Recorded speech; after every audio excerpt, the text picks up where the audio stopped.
Well, a very good evening, ladies and gentlemen. Welcome to another Flight Deck December live stream. Today it's the 25th of April 2020, coming in at 8 minutes past 9 in the evening here in the UK. A impromptu late night stream all for you guys. No plans. I was actually next planning to stream tomorrow. I still hope to do that. And I thought, you know what? We haven't actually completed that DME ARC flight that we tried to do in the 737-200 last week because my PC crashed. Now, we landed yesterday in Calvi after that epic circle to land approach. 2 attempts at that. I really enjoyed doing that stream, guys. Unfortunately, the French authorities have realised that Alpaca Airways has a slight discrepancy with its paperwork, so we've had to do a little bit of a deal. We said, look, I tell you what, if we give you our brand spanking new 737-800NG and we'll take that 737-200 in the hangar, and then we'll get out of here, would that be a deal? And they said yes. So we're in the FlyJSim 737-200, exactly where we parked yesterday, on stand 3 here in Calvi, and now we're going to do this little flight across the Mediterranean, INS navigation, VOR navigation, over to Alicante, fly DME ARC, and then we're going to make a landing. So yeah, that's it. I love this aircraft. A massive thanks to IceFire who made this livery as well. So yeah, a little bit of banter. We're going to be offline for this one. The only simple reason is I'd really like to fly the DME ARC, so if ATC does come online, you know, they'd perhaps vector us for the other approach or vector us off the DME ARC. Live weather, as usual, but the time is minus 12 hours from usual time. So right now in the sim, it's 8:10 Zulu in the morning, so 12 hours ago. That way we can enjoy the Ortho 4XP in daylight. Great to see all the usual members here. IceFire, thumbs up. Yes, you're the chap. That's the chap, everyone, that made the livery. It's absolutely awesome. Thank you so much for taking your time to do that. Tom Basco, Robert Sinclair, Jincharis, Doug Lookman Tabish, the SimWings founder, is here as well. Go take a look at his SimWings project. The link is in the video description below. Martin ATL, Charlie Ward's here as well. The Infinite Flight Deck, hashtag Free Mariana. Of course, Saturday nights are usually a little different to us, but this evening we are in the house doing a little bit of a late night stream. Flight time's only around an hour and a half or so, and that's what we're going to do today. So that's it. Here we are. I've not touched anything in Aerosoft Calvi. This is the epic approach we flew yesterday, and you can see, look at this runway. I mean, it's like sloping all the way down. We're going to take off there. But yeah, let's jump into the flight deck. These two haven't done much since I've started streaming, except stare at me. But let's get everything rolling. Battery on. Let's get some ground power connected to the aircraft, which is here. There we are, nice diesel-powered GPU. Guys, I don't know if you have Instagram.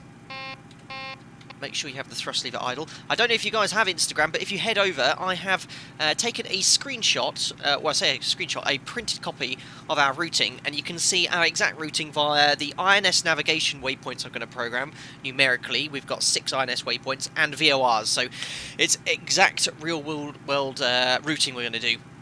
So you can track that along that, and it's something I will try and keep on doing whilst we're streaming as well. Hey guys, are you flying on VATSIM? Say negative, we are offline from the network. So battery on, GPUs on the bus, we'll pop on the electric hydraulic pumps, open the ground interconnect switch, and check all the aircraft documentation. Let's do our usual tests as well. This is a lovely SID as well. It really, it's conventional SID, and we're going to have to do NDBs, VORs, tracking radials, outbound from beacons. It's a wicked SID. It's just coincidental that it's looking as it is, but it's a nice one to do some needle flying with. Fault and fire test is done. We'll arm that. Fasten seatbelt sign can come on, just to show you what I've done with the loading. Which I just did prior to the stream here. So we've got pretty much a full load of passengers. We can fit 102. We've got 86 today. No cargo. They've only got their carry-on bags. And fuel-wise, we're just taking an extra, excuse me, 30 minutes on top of the flight plan fuel. And that should see us quite nicely to Alicante. So we'll get rid of that. Making our way back up here. So push the attend, cool. Flap lever is up, flap lever shows up as well. This is always quite interesting to keep running as well. I've got no reports yet, but things will get older, their condition will decrease, so I'll leave that on, because I know that can generate failures occasionally.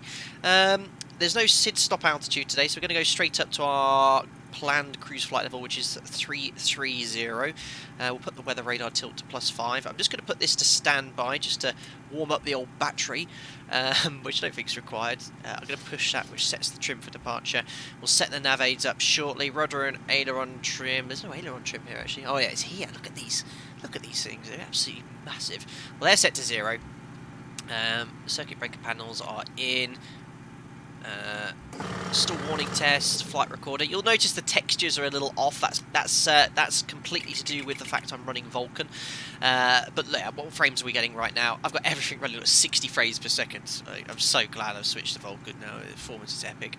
ATF, we will need that for departure. I will just punch in 375. That's already in, and the rest is all set. Sounds like the passengers are enjoying themselves on this limited edition sector from Calvi to Alicante. Zeb the pilot, what X-Vision preset to use? Unfortunately, with Vulcan, I can no longer have X-Vision, so this is default X-Plane 11 textures. To be fair, actually, it ain't that bad, so I haven't got them set up at the moment. So yeah, let's have a look at INS navigation, and let's have a little look at our flight plan today. So this is what I've taken a screenshot of Instagram, for those of you who don't have the routing. Our seat is quite interesting. We're going to take off from runway 36, head north, and then we're going to head north west. We're going to intercept a radial from Genova all the way over in Italy to go to this waypoint. We're then going to intercept a VOR here. Italians in chat, I apologise, Adagio, and then we're going to make a right turn. We're going to fly over the Balearic Islands, we're going to go over Menorca, Palma de Majorca, just north of Ibiza, head off towards Valencia. There are some isolated embedded Seabees forecasts, which could be interesting, and then we're going to fly that same arrival that we planned or managed to at least get to on final last week before my PC crashed, and hopefully a nice little DME ARC from Vilna here onto Eyeless runway 10. So yeah, flight time will be around 1 hour and 25 minutes. So what I need to do now is program the INS. Guys, go make yourselves a cup of tea. This takes about 5 minutes. It's incredibly boring to watch, but excuse me, if you perhaps want to learn how to program it, you might want to stay tuned. Excuse me. Right, so firstly, what we need to do is tell the INS where we are. So we're going to move it to standby, and we need to rotate this knob to position, which it's already at. And we need to find our charts for this. So let's go to airports. Here we are. So what stand were we on again? We are on stand number... I'm pretty sure it was stand number 3 if I come out here. Yeah, stand number 3 here. So let's jump back onto the flight deck, get down to the INS. And you can see here we need to tell the INS it doesn't know where we are geographically in the world. We need to tell it where we are. So let's have a look at parking 3 through parking 6. We need to tell it this is where we are. These are our coordinates. So we're going to push north 42, 31, 5, insert. It's then going to be east 008 and 47.5. 47.5, insert. There we are. So we've told the INS where we are. A shout out for V1 Simulations, who actually recently flew the 727 into Calvi of all places. It was actually his video I watched to learn how to set up the INS. So give him a follow, because he is the Airbus equivalent of what I do, and I've been chatting to him recently about a few simulator affairs. And we're both on the same ball, and we love each other's work. So yeah, really appreciate what he's doing with the Airbus, and he appreciates the work we're doing on the 7.3. So that's it. Right, so we put the position in. We now move the switch to align, and it's now going to take around 7 to 10 minutes or so to align. So it needs to work out where we are on the planet we told we are, where we are. What we need to do now is put in the waypoints for the rest of the sector. So what we're going to do is move this to waypoint. 0 is the present position, and then we're going to select waypoint 1, and we're going to have to program a few waypoints along our sector. Now, if I bring up the operational flight plan here, you can see there's several waypoints. Unfortunately, with Siva, you can only fit 9 waypoints in before you need to then reset it and put more in. I don't know exactly how it works, but we're not going to put every single one. So we're going to put key waypoints in, where there's a directional change. So we're going to firstly program this one as number 1. That's Adagio as number 1, and then we're going to have another waypoint here, and then we're going to program the ones that, if you look on Instagram, you'll see exactly where I've programmed them. There's one here at Mahon, there's another one here at Charlie Delta Papa, and then we're going to do another one at Valencia, and then one at Vilna, and then INS will follow this exact routing in between the waypoints. Now if we go back to the start of the operational flight plan, what I've done is printed the flight plan in front of me and highlighted the ones I need to program. Again, on Instagram you'll see the exact ones I'm going to program. So I'm going to go to the flight plan here. The first one I want to put in is the Adagio VOR, which is the termination of the SID. So let's go to Adagio.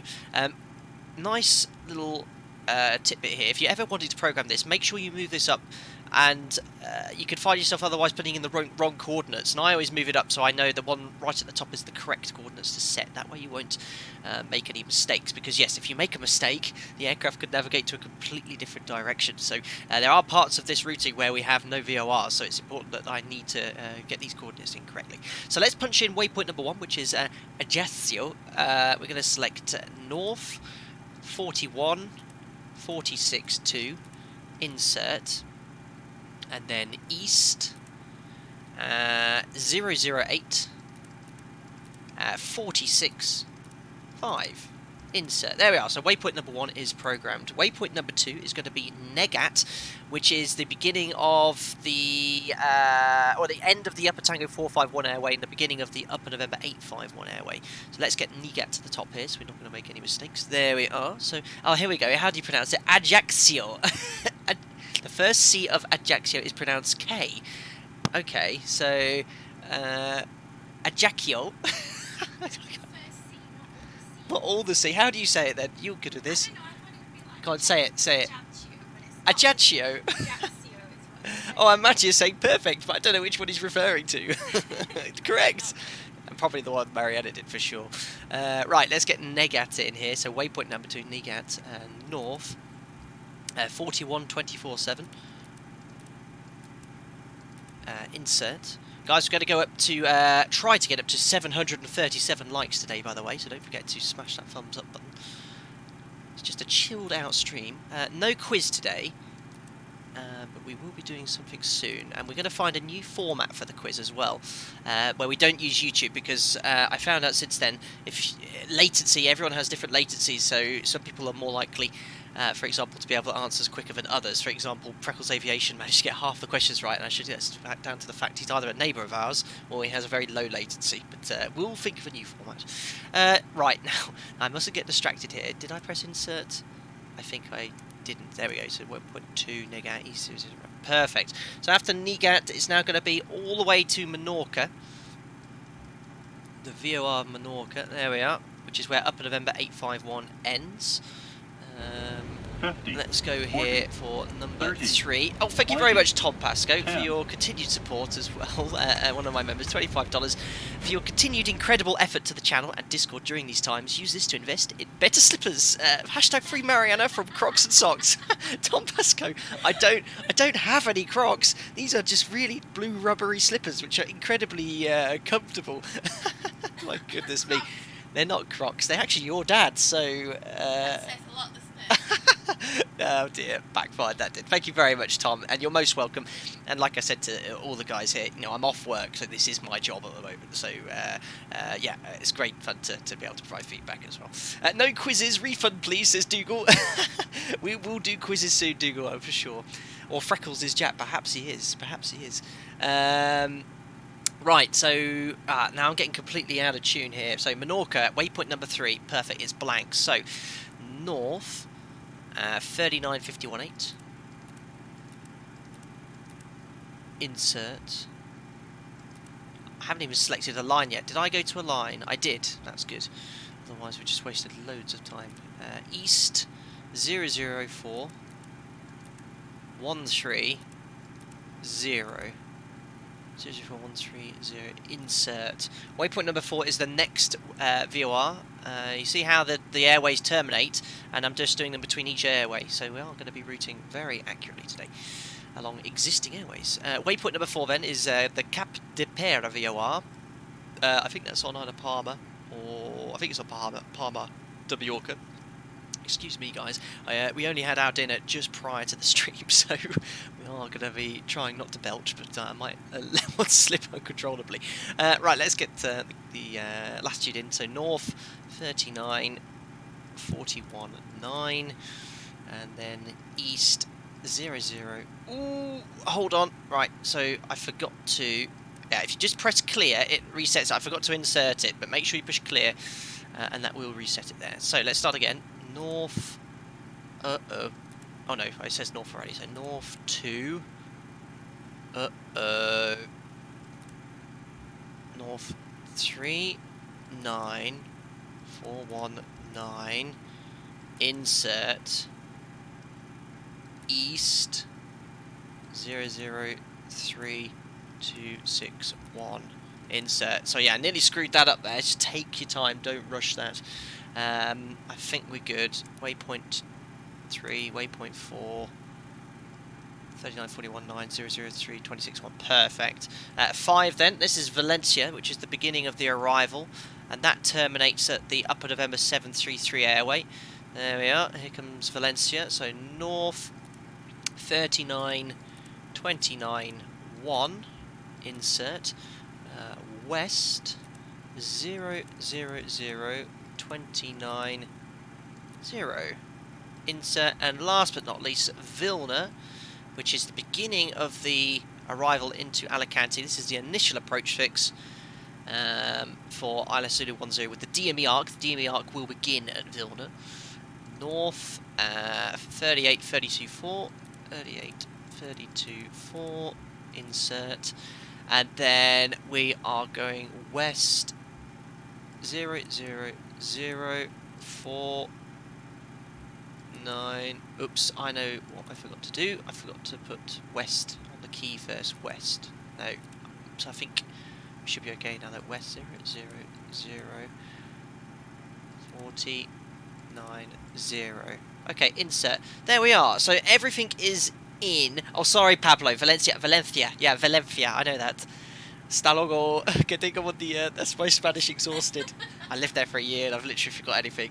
Una mesa para dos, por favor. That's all I can remember. Is that a table for 2? Tim Waters, I know best you give that to me. Brilliant. Right, so there we are. All the waypoints are in. Now, if we go to this page here, it tells you how accurate our positioning is here. So we're waiting for this to go to 0. When it's at 0, that's the maximum accuracy. We can go to nav now. I think the... Oh, actually, I probably should have waited for that a little longer, but I don't know. I've switched it. Oh, no! Oh, I think I might have screwed that up by going back to a line again. It might have to do the whole lot. Oh, screw. I think because I've gone back to a line, it's going to have to realign again. At least the position update hasn't changed. I might have screwed that up by turning it back to a line. It's lost its alignment, I think. Stand 008 47 4. Okay, that's correct. Right. Oops. Let's leave that in a line. I think we're gonna have to let it line again. Let's leave it there. I let it get to 3 and moved it to nav, but unfortunately, I think we need to wait for that to align again. So it might be another 6 or 7 minutes. Not to worry. Effing chat, rip. Let's crack on, because I still want to brief the SID, and we'll need to set up all the nav aids. We'll do that in a slightly longer paced fashion. 50, but yeah, oopsie daisy. That's 30, the problem with 20, Eyeless. It's old 10. school nav. Not sure how it's working. Thank you very much, Increw002, coming in for a £3.50 donation. Curious fact. You are European, Boris forgive me, flying an American aircraft. V2 is an American flying in a European aircraft. That is true at Crew002. It should really be the other way around. Surely V1Sim should be in this aircraft and I should be in the Airbus. But that's the way things have turned out. But yeah, good point. Thanks a lot for the donation, dude, anyway. Good, yeah, so its line is working. Look, it's gone from 9 to 8. So let's not touch that till it gets to 0, and then I'll move it back to nav. I don't know if I move it to nav if it continues aligning or not, if I'm stationary, not 100% sure. Right, so let's have a look at where we are. So we're on stand 3, self-positioning stand here. Yeah, no pushback required. So we're going to do a 180, enter the runway via Bravo, backtrack, 180-degree turn here, and blast off runway 36. And then here's the SID. It's an absolute cracking SID for raw data, to be fair. So I'll make this a little bit bigger for you, so it's a bit clearer. So, conventional SID, non-RNAV based. It's one of the few conventional SIDs they have out of here. First thing we need to do, it says for the Adagio 7 Charlie, turn at or above 500 feet, and you've got to wait until 2 DME until you make that turn. So we need to do 2 things. We need the DME for 109.5. So let's make that active just both sides initially. I'm going to make some changes shortly. 109.5, and we should have the DME here reading 0. If you want to be extra careful, you can actually check the DME ident. So there we are. Let's have a listen there. That's what you should do before you use any nav aids. We're taking a little bit of time here. So there's the dashes, dots, dashes, dots. Sometimes it can take a while to tick over.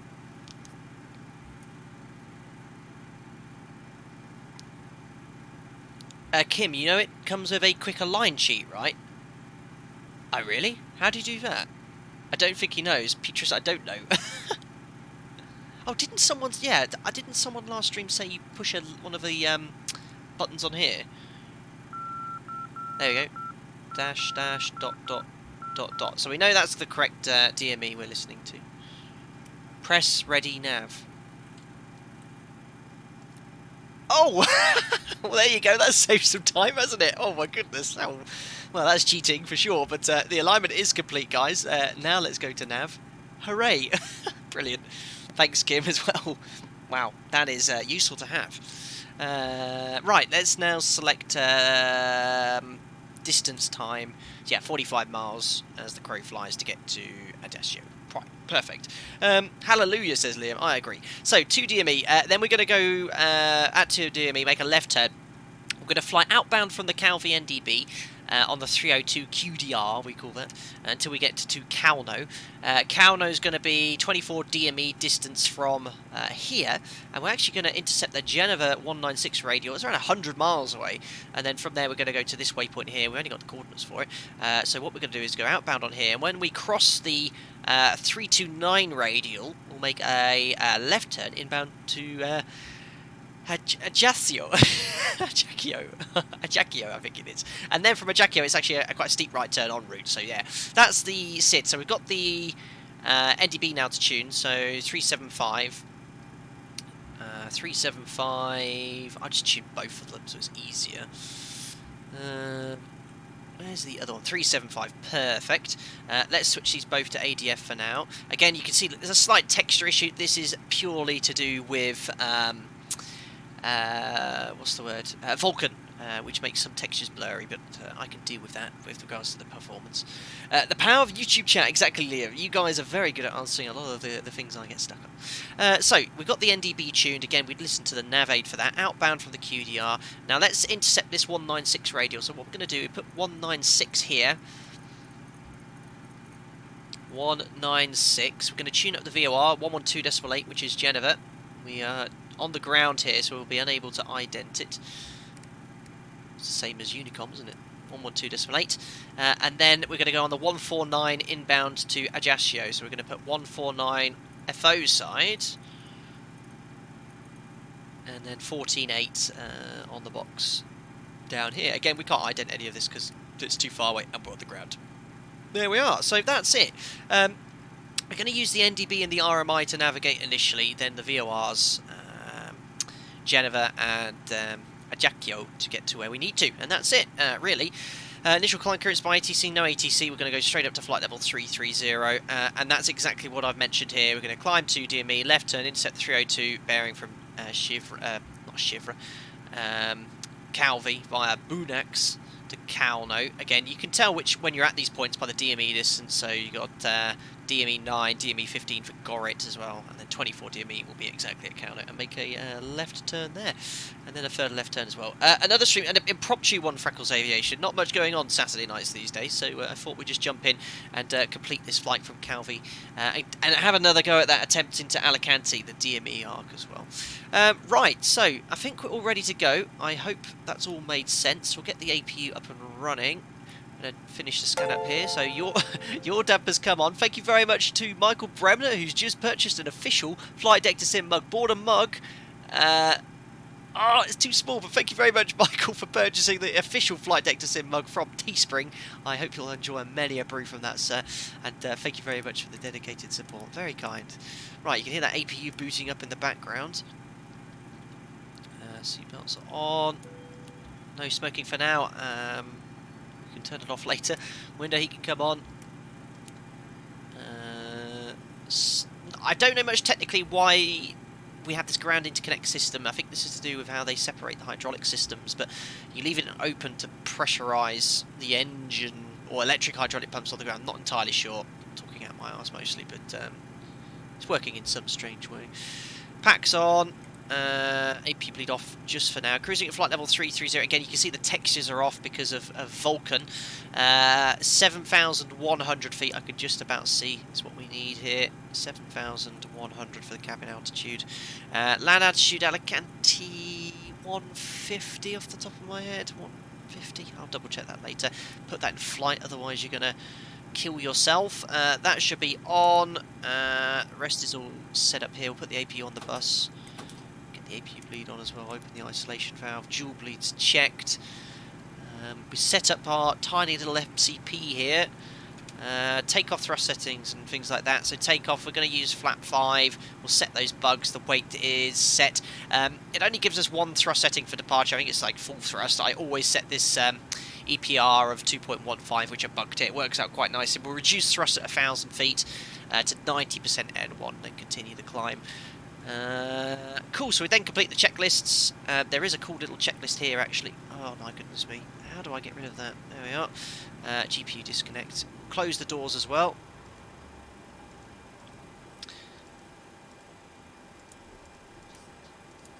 There we are. Doors are closed. Let's have a little look at this checklist 2. So, batteries on. I mean, we've done most of these things. Engine start checklist. So, beacon comes on. So, put the air conditioning packs off. Anti-collision light on. Make sure the bleed PSI is less than 30. And then we'll put the transponder to alt off as well. So, yeah, I mean, you follow that. You can follow this if you're new to the FlyJSim. The checklist is unbelievably similar to the NG. Very, very similar. I'd say it's identical. In this case, you wait for the N2 to raise to 20%. But yeah, we're all good. Ready to go. Trim is set. The air stairs is retracted. We are all ready to start engines number 1 and 2. So guys, we'll do one engine start inside, the other one outside, because the sounds of these old cigarette... what I always forget they're called, J8TD something around engines is absolutely wicked. So, oh yeah, what was one other thing? Let's just book 220 knots initially for departure. Oh crikey, the QNH. I haven't looked at the weather either. So the weather here, it's beautiful, really, really nice. We are live, of course, just running 12 hours behind minus time. But right now, clear skies. There's no wind, 11 degrees. The QNH is 1010. So there's the standby set.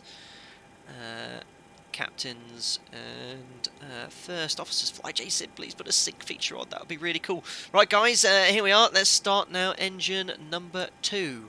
Listen to these sounds. They are awesome on this beast. And I love this thump noise you get when you put the fuel in. Just goes thump.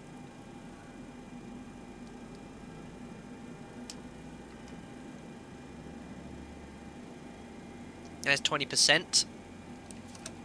Bump. It's really hard to hear, but you just hear this bump. So there's the exhaust gas temperature increasing, N2, N1. Fuel flow slowly increasing as well.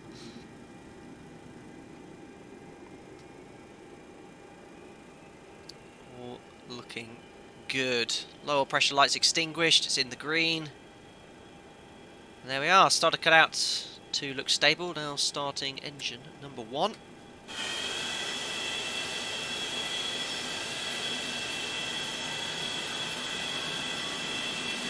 Look at these things.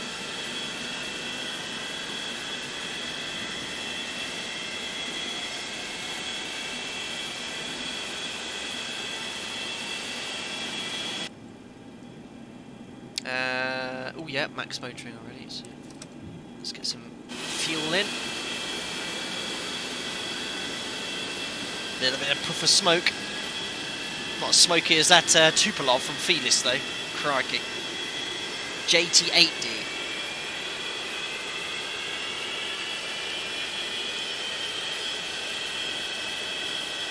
Looking exceptional. Fantastic.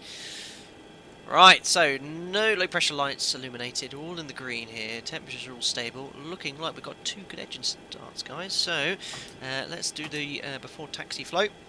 Generators on, APU is off, start switch is continuous, Probe heat's coming on. Close the flight ground interconnect switch.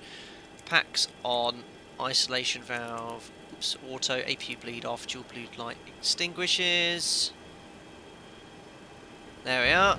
50, Rest is set. That's 40, the flight. 30, Flaps. 20. Flaps 5. Flight controls. Full forward.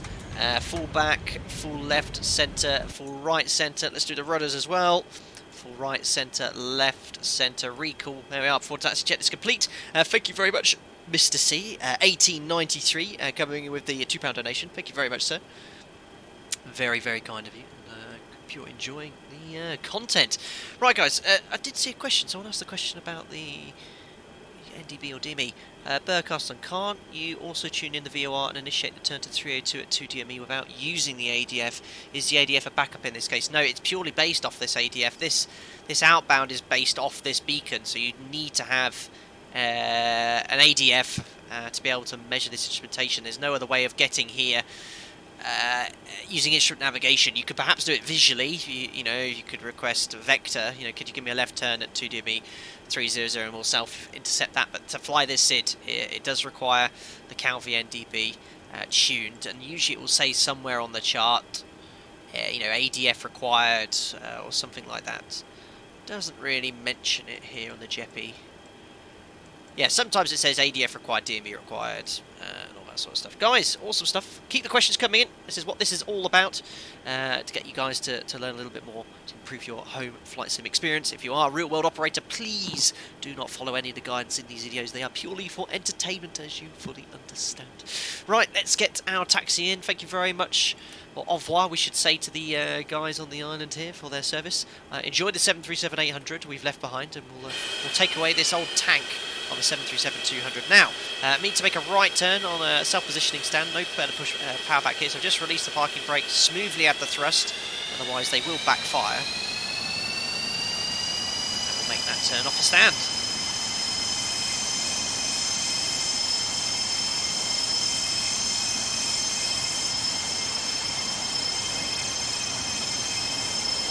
Absolutely love this plane, guys. Watch the jet blast, though.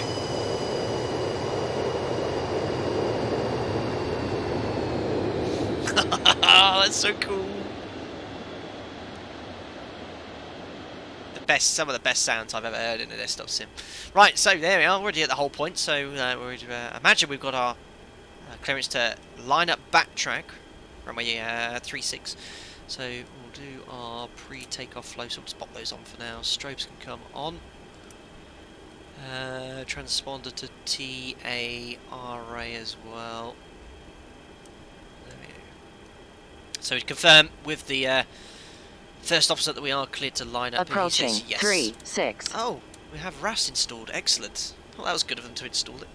So make a right turn. Remember, we are going to backtrack. Oh yes, I know what I forgot to do. Set this to runway heading. You need a 4x4 to taxi on this runway.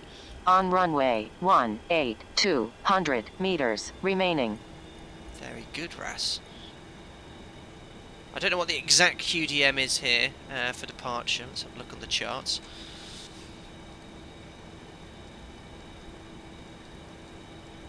Uh, 358. Let's get that up there. Cool. So we'll get the SID up too. This SID actually doesn't have the ability to overlay, so we'll have to make sure we're navigating accurately, so I won't be able to cheat and look on the chart. So let's do the before takeoff checklist. So let's do a config check. There we are. No takeoff config warning. Flaps we have 5 with the green lights. Stab trim is set for departure at 5 units. Takeoff briefing. The packs are in auto. The bleeds are on. The V speeds are set. There's a little bug card. We've got 32 for V1, 34. Oh, I stopped here. Is it uphill on this little bit? VR is 134, V2 is 140. Our initial climb speed is going to be 160, and that is set. Our departure is going to be the Adagio, what was it? Adagio 7 Charlie. So we're going to climb straight ahead until 2 DME. We're going to read. Well, where's my DME gone? Right, that's why we always do these briefings, guys, to make sure everything is set up correctly. Yeah, look, I accidentally, well, not accidentally, I forgot that we had the DME for departure. So let's just put 1095 here. Stand by. That was my fault. We'll put 1095 both sides because we're going to use the DME initially. And that's why I always do that takeoff briefing is, from my operator, just to make sure that you've got the basic navigation set up for the initial part of the departure. Otherwise, I would have had no DME or anything there. Oh, I forgot it's a stupid old system where you have a transfer switch. There we are. So we've got the DME at 0. Oh, we've stopped again. So that's why desktop simulation is very difficult. You're having to single-handedly taxi brief, make sure everything's set. But in that case there, I hadn't set the 1095. I had done, but then I changed it for the VORs. So we're going to climb straight ahead. Oh, just before I say anything though, thank you very much to Zorlev for the $5 donation. Thanks for all the great streams. Always learn something new. Thank you very much, Zorlev. I hope you're going to do some raw data needle flying after this stream. Thank you very much for the support. So, as I said, for this departure, straight ahead, we've got 2 DME to read off here. After 2 DME, you're going to make a left turn outbound on the 302 QDR from the Calvi NDB until we get to Kauno. That's a 24 DME. We're then going to make a left turn, intercept the 196 radial from Geneva, and then we'll intercept the 329 radial inbound to Adagio, stopping the climb at flight level 330. So that's it. That's the takeoff briefing. Threats. There's a lot of terrain around, so let's just keep going to the north if we have any issues. Cabin secure. Checks are all complete now, so we'll just make sure we line up. This thing has no inertia. There we are. It's a little. Oh, I forgot it's a little bit shorter and stubbier than the NG, so I've overshot the line slightly. Oh, there we are. Let's get ourselves all lined up. I hope I have enough takeoff performance here. Right, we're all good. So we don't have a timer, so let's make sure. We make a note of the time. This is live time, well, not live time, minus 12 hours, so the clock is technically correct wherever you are in the world, in Zulu time. So let's make a quick note of this. It's 08:45 Zulu in the sim. Very good, guys. Guys, are you all ready? We don't have toga, but get the togas in chat. We are about to take off raw data and make our way all the way to Alicante. Let's get those, get that fresh up to 50%. That's all stabilised. Set takeoff thrust. Love this sound, guys. Here we go.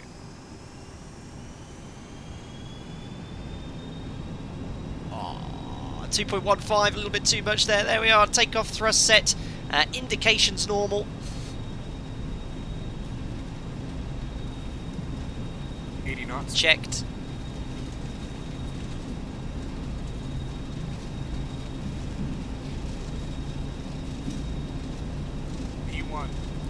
Rotate 2 to 2.5 degrees per second. And we're airborne. Pitch up, maintain 160. Positive rate of climb, gears coming up. And around 20 degrees should be quite nice to maintain that speed. And trim. I know you want to do a flyby. Let's do it.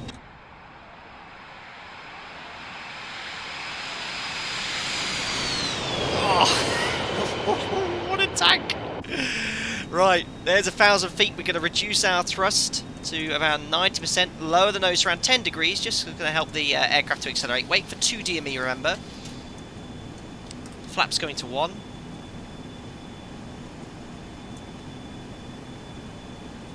And flaps up. And then pitch up to maintain 220 knots. There's 2 DME, so let's make that left turn now to fly outbound 302 from the Calvi NDB. Keep that attitude around 10 degrees. And I'm looking for the tail of this needle to go to 302. By the time we finish the turn, we should be there.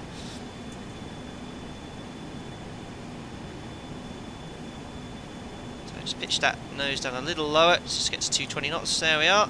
Wings level.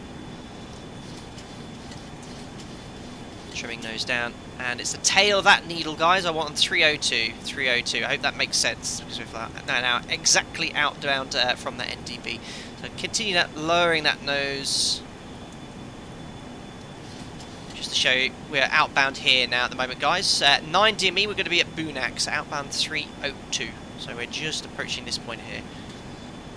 Oops. Why is it rolling? I have no idea. So there's 220 knots, all trimmed out. Let's get the automation in.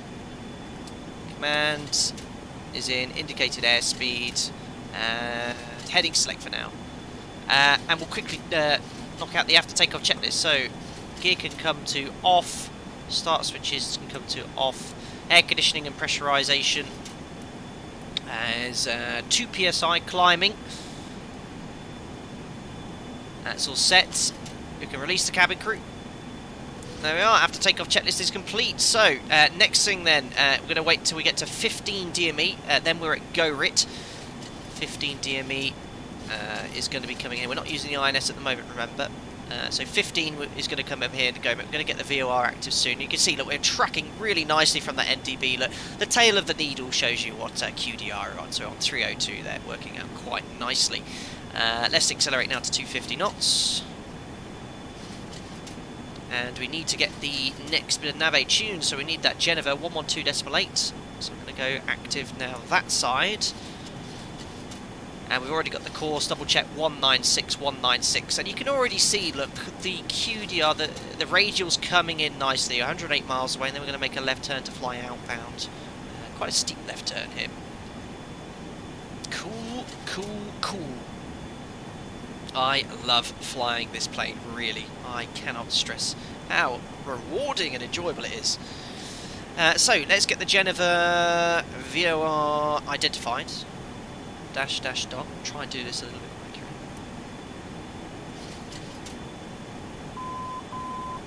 more accurate. Dot, dash, dot. So we know that's Geneva. You should do the DME as well. It's the same, but higher pitched.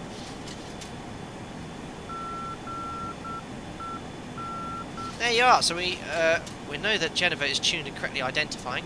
And as soon as we get to 24 DME from Kauno, 24 here, that'll exactly be on the radial. So when this gets around 22, 23, we'll make that left turn to intercept the outbound VOR. You turned the smoking sign off by accident. I did that on purpose. That's what we use at my operator to tell ourselves and the flight net that the cabin crew are released. Guys, thank you, Nightbot.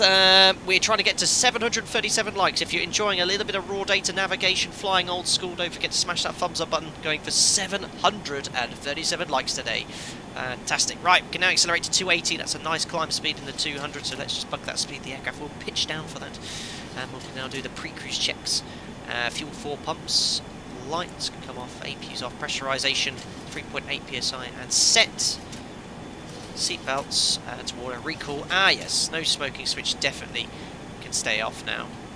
You are free to light up in the back there after takeoff check is complete. Oh yeah, standard QNH. Very good, Robert Sinclair. You win today's prize of spotting the one thing I forgot, because I'm a real world pilot. I never forget anything. I am the best. Absolute nonsense. Mariana just vomited in the back. No, we're all human, and it's very important to make sure you confess any mistakes you make. I make loads, guys. You've seen me.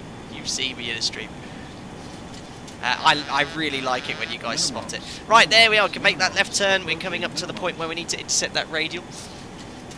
Thanks, guys. Just give me 2 seconds. Just want to make sure we are tracking nicely here. And got the standard set 1013. 1013, 1013, 1013. There we are. 2 members coming in there. Thank you very much, James Lang and Brett. Thank you, both of you, becoming members. You'll get all the exclusive members-only content through our Discord. Thank you very much for joining, and welcome on board, guys. There we are. So probably overshot it slightly. Interesting how 732 handles area of confusion over VOR. Oh, I didn't even try to follow the shaky signal or blocks heading until strong signal established.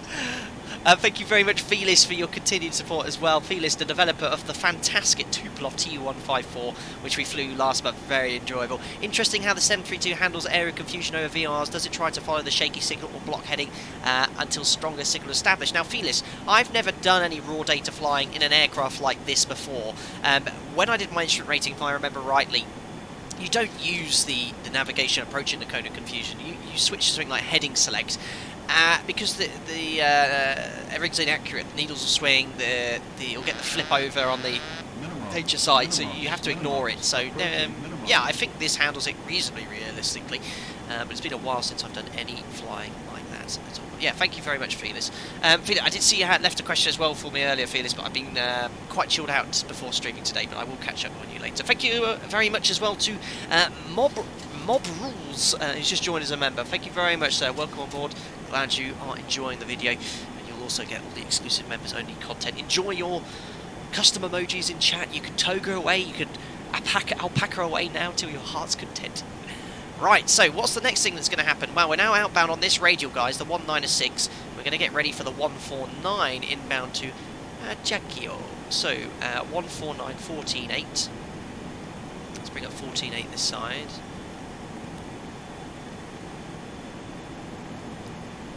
There we are, so we're approaching the point now. This will slowly start coming in, and then as soon as we're over the top, we can fly inbound to Adagio. And then as soon as we're inbound to Adagio, we can turn on the INS and use that navigation, because Adagio is the first waypoint. I need to update it though. I need to update the INS to tell it now to route to direct to that safe waypoint though. I have learned. Brett, very good. I love it. Guys, how is the sound? Is it a little bit too loud? I know this thing can be quite loud, but let me know if you want me to tweak the volume of the sim. I can turn down the X-Plane volume. I can turn mine up. Please let me know in chat. So we're going to cruise around decimal 7475 today. We'll maintain 280 knots until we get to decimal 74 in transition. Ellie Gotti, shout out from the Bahamas. Thank you very much. FlyJSim, not everyone's cup of tea, but it is very satisfying watching a professional at work. Keeps me grounded. Thank you very much, Demetrius. I hope you're doing well as well. This is, yeah, I'm sure a lot of people find this a little bit, well, probably boring. I don't know. I think it's fantastic. And I know a lot of the members in Discord love it when we do this sort of stuff. Right, so let's go on to a heading. Heading select. There we go.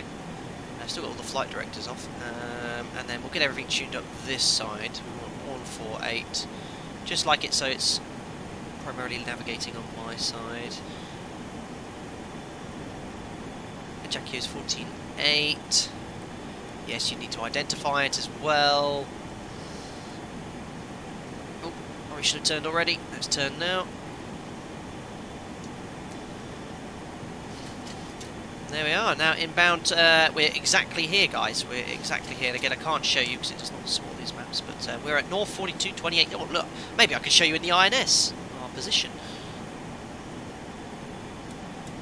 We should be at north 42, 28.7, 25.8, east 008, 14.7, yeah, look at that, you can see we're there, pretty cool.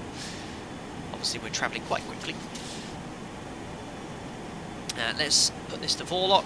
Vorlock will track inbound to the VOR just for a few seconds, and then we're going to turn on the INS navigation inbound to Jetseal. Sound is spot on, Dougal, thank you. Tango Delta, hi, how is speed being managed so precisely, manually or speed hold mode? So we're in what is like level change in the NG. The autopilot pitch on the Sperry autopilot here is pitching to maintain an indicated airspeed, so all I need to do is set the thrust and the aircraft will pitch to maintain my bug speed. So if I bug 280, look, you'll notice now the nose will slowly drop a little bit, so you can pitch for that speed, and once we're at that speed it'll pitch up again.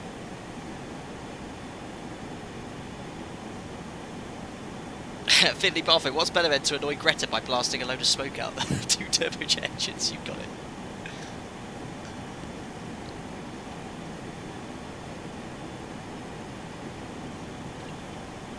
There we are. So, what we need to do now, if I remember rightly, is update this to tell it we want to route direct to waypoint 1.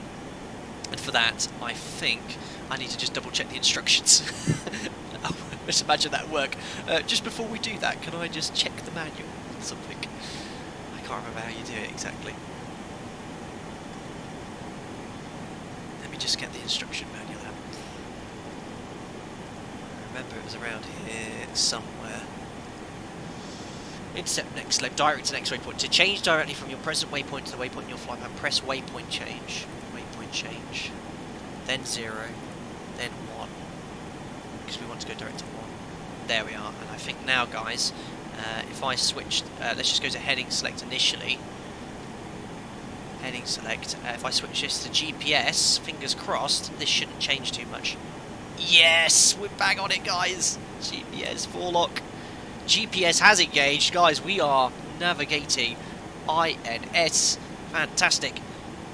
And if you just joined into the stream, guys, you want to see exactly where we're routing to. If you go to my Instagram story, you can see right now, our geographical location. We're routing inbound to waypoint number 1, Alpha Juliet Oscar, 14.8 on the VOR. We have it. This distance now is the distance from INS, not from DME, but DME2 is the correct distance. You'll see there's a slight difference. That's due to something called slant range. But we're now inbound to Alpha Juliet Oscar. So wicked. I just love flying like this, guys. Credit to the guys at FlyJSim. There we are, and there is Adagio. We should be going, really, guys, this way. Alicante is here. There's Benidorm. Way Benidorm. And we're going to be routing right over the Balearic Islands. So you'll notice when we fly over this part of the ocean, I don't know if this is a Ortho 4XP thing or a Vulcan thing, 1150 thing with X-Plane.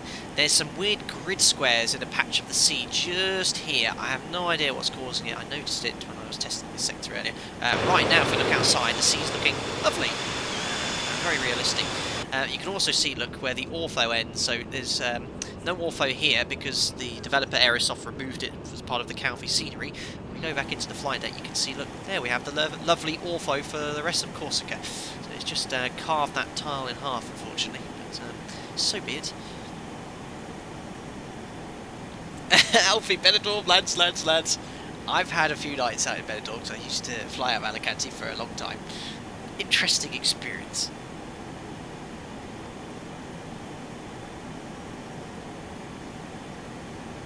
Felis Leopard, I wonder if the INS has VOR correction. I know the INS, you can update its position using DME or some sort of DME updating. I've never tried to do it. Not sure. It's a Vulcan thing unless you download Ortho for water. Unlikely. You see, I think because I have all the Ortho tiles for Europe, I just smashed all the tiles in, so there's chunks of it where the sea I have Ortho tiles for. James Lang, thanks Alfie for helping, and guys who've just joined as members, to get into our Discord, it purely works off the YouTube synchronization with membership. You need to go onto Google, search on Google YouTube Discord synchronization.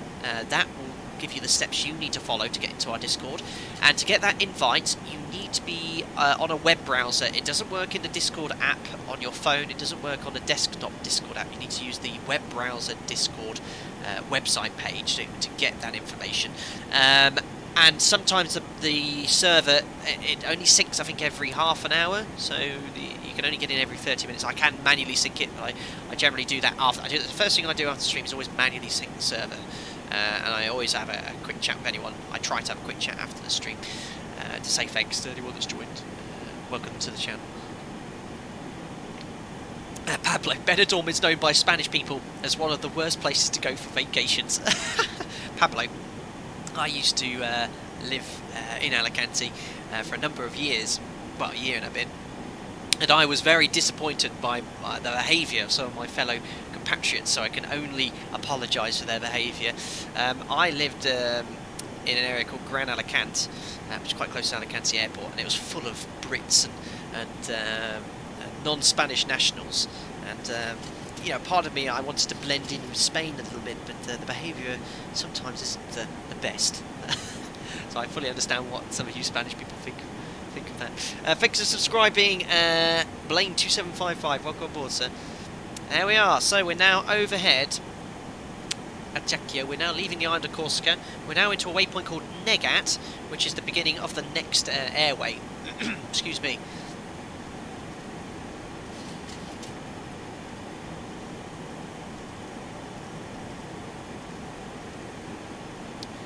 There we are, so Adagio, Negat, and then after Negat we are joining the Upper November 851 Airway all the way to Mahon, Menorca, which we only streamed out of quite recently. So you can see the distance here, if I switch this to distance time, 43 miles to the next waypoint, so we can do as a kind of gross area check. Well, we've got top of climb in a way, annoyingly, because that includes the distance, but yes. Distance from here, top of climb, so if you add the sum of Negat and you go 31, 63, so 31 plus 34 is 63, we got 40, I know it's the right one. Top of climb's really annoying because it's a generative waypoint. It's not an actual physical place. It's just where it thinks you're going to be at top of climb. Simbury thinks 737-200 has a lot more power than it actually does. We climb a lot slower. Thank you very much, even Soak, with the $7.37 donation. I see what you did there. Thank you very much. In the 737, do you use the level change or vertical speed mode more often? Generally, good question. Even so, a lot of people think that we do just sit in LNAV and VNAV all day, and in most cases, yes, those pitch modes work because we're following the programmed routing in the FMC. What level change and vertical speed are what I like to refer to as basic pitch modes. So vertical speed, pretty simple, it pitches for the vertical speed you've set it to do. Level change, it pitches for the speed you want to fly. In climb, it'll set a climb thrust and pitch for the speed, exactly what we're doing now at the 200. In descent, it'll go idle and then pitch for that speed accordingly. And yes, we always revert to those pitch modes. In fact, if you watch my live streams, you'll see when we're in the descent, climb you could leave it VNAV, but in the descent I'm often switching modes, especially when you're getting vectored or positioned off your path, your magenta light, because you need to adjust your descent rate to make the flight a little bit more efficient. You know, if you stay descending as quick as you can, you're going to have to end up level off at low altitude, which is inefficient, makes lots of noise. People on the ground get angry. But yeah, I'll tell you one thing I was told during my line training just 10 years ago, and that is on the MCP, use it on the 737 like a toolbox. You know, don't just leave it in this mode. Press the mode you need to get the job done. That's what I always was told, and that's what I taught in the sim as well. So yeah, that's it. Straight Truth, the Calvi landing was fabulous. Thank you very much, Straight Truth. Great flight, enjoyed that yesterday. Adalberto Jr. Hi, I am Brazilian. Good day to you, sir. My partner is from Portugal, so hola, she says. Tudo bem? Tudo bem? Is that correct? How do you say in Brazilian? The same. Like, but is there a Brazilian twang to it? I don't know.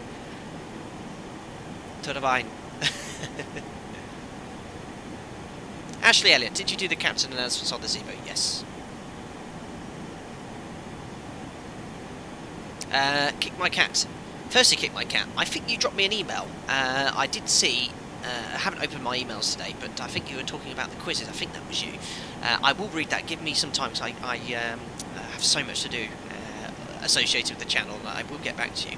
You asked, could you do a landing with a control inversion? So you're saying like pitch ups, pitch down, and vice versa, left, right. Oh, yeah, that would be horrible. I've read cases, I don't know on a 7.3, but I've read cases on light aircraft where they've accidentally put the controls in the wrong way, and that's happened.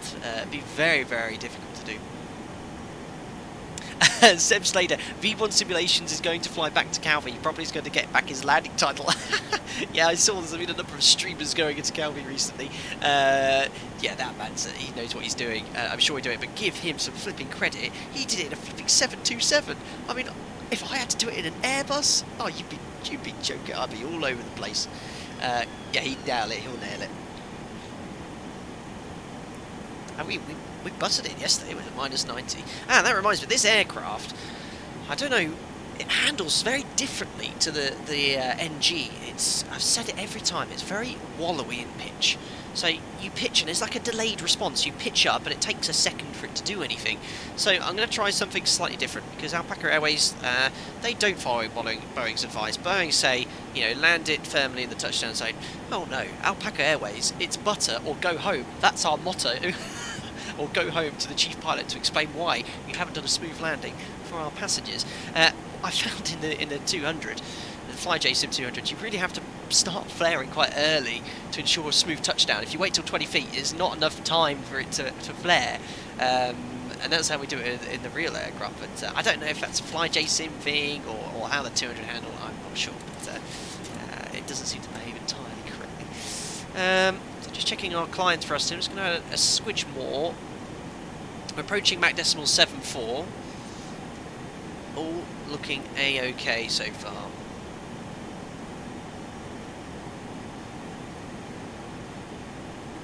James Lang, what made you come up with the name Alpaca? A common asked question on this channel. It's to do with the fact, and I have to thank Dan, one of our members, whose idea it was. Mary and I went alpaca walking around 9 months ago, And after walking the alpacas, the guys found that very funny. And then someone said, "Why don't we call a virtual airline Alpaca Airways?" And it's stuck ever since.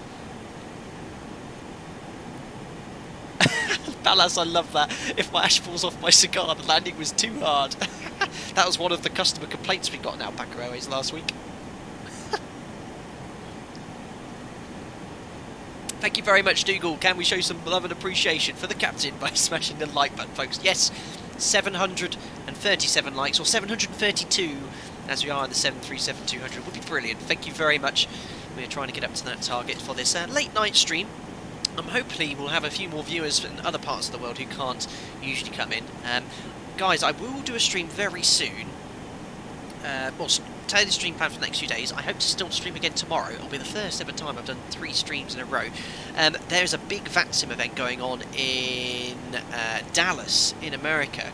And seeing we left one of our 737 NGs in Atlanta to Dallas is a nice little flight there, 2 hours or so, with full ATC on an American event. So I've not actually done a US stream with an ATC event in or on. We did the cross the pond into JFK. Of course, it was crazy busy, but it would be nice to go into a huge airport like Dallas with multiple approaches and runways with lots of traffic. So I think that will be quite good. So yeah, it will be a third stream tomorrow. It'll be around a slightly later one, around the same time as today, just to ensure that we get the full ATC. And then I will take a break for a few days. I think the next stream will be on either Wednesday or Thursday. I will take a few days. But yeah, I'm off work. You know, the communication from my employer is good. There's nothing going on at the moment, so I'm just keeping busy. And the channel for me is a nice escape. It's a little bit of revenue on the side because, like most of you, perhaps we've had a pay cut. I've been furloughed, and I love it. I really, you know, Mary and I went to walk the dog today, and I said, I'm thinking of doing a stream later. She's absolutely, she's great. She's like, yeah, do it, because we're off. Yeah, you get that often, do you? What, you're great? Unbelievable. So yeah, I just said I really fancy flying the 200 today because I want to get that Alicante flight done. So yeah, let's do it. Blaze, American sim events are crazy. I've done a fair few. Good luck. Thank you. I probably need it. We'll be in the air. We'll be in the mod for sure. I'm not going to actually practice that sector. I'll have a good look at the approaches. We've got a lot of good US guys at Discord, and I'll ask them a few. What's the deal with Dallas or so? North 15, 3 streams in a row. My wife will kill me. I know, but I will take. I do need a little break. To be fair, I had a lovely break this morning and this afternoon. I just went away from the stream, and I just wanted to get this done. I was like, no, it really annoyed me that the sim crashed. And let's not jinx it. But I wanted to really show you a DME ARC, and the fun thing is, I've never actually done a DME ARC in real life. I can't remember doing one. So. X-Plane 11, any desktop simulator is the perfect environment to practice it. So reached our target Mach number, so what I'm doing, because we're still climbing, is just bugging our indicated airspeed back slowly, otherwise our Mach number will keep increasing. Trying to maintain Mach decimal 7.4. Climb thrusters is around 95% N1. We're approaching our cruise level at flight level 330. We took off at 45, remember, so it's really taken us half an hour to get here. We're actually quite light today as well. Alex, I quite like this coronavirus thing. Stream every day. Thank you. Oh, Dougal, V1 Sim wants to learn the Gatwick Challenge. I think we should do a competition. I think I should I'll make a video, I'll do it, and then he has to try and beat me. Andrew Sinclair, I haven't done DME ARC in 18 months since my instrument training. Oh, I haven't done a DME ARC, Andrew, ever. I did one in the sim for sure during my instrument rating. I think that's part of it, but for real, never done it. I remember being in the simulator, and I was had a couple of cadets, and it always tickled me. We were talking about raw data navigation because we did it on one of the training days, on a recurrency training day. And I asked in the briefing, I said, how are we going to intercept that turn for DME ARC? And the guy just went LNAV. But it really tickled me because we do take it for granted, you know. It's all loaded in the FMC. And it works perfectly. So when he said that, it really tickled me. It's true. His answer was correct. I said, well, what if your FMC fails? Let's talk about that. Adalberto, then in Brazil, there was an airline called Varig that had many 737-200s in its fleet. I've heard of Varig.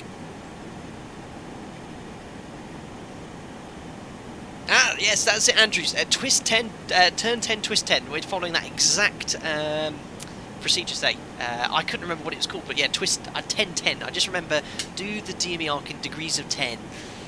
I remember. James Lewis, brilliant question. If ATC were to say direct to X waypoint, how would you respond to this aircraft? Well, we don't have every single waypoint here programmed. Again, if you've just came in here, guys, go have a look at Instagram, where I have an exact picture of our flight plan routing, and I've programmed waypoints in INS between each point we need to make a track change, or it's a new airway. So I'd actually say, you know, can you give us a heading? And on the flight plan, they'll also be able to see how we're navigating. They'll be able to see that we're using an INS system. I'm sure there is a way to very efficiently update this to route to a new waypoint, but it requires a lot of punching in, and I don't want to press anything. But I want to play with it and learn to use it a little bit more effectively, but I'm sure there is a way. Right, so I'm going to further reduce the indicated airspeed just to make sure we are doing decimal 74. I know how to go direct to a waypoint you've programmed, but a new waypoint, not so sure.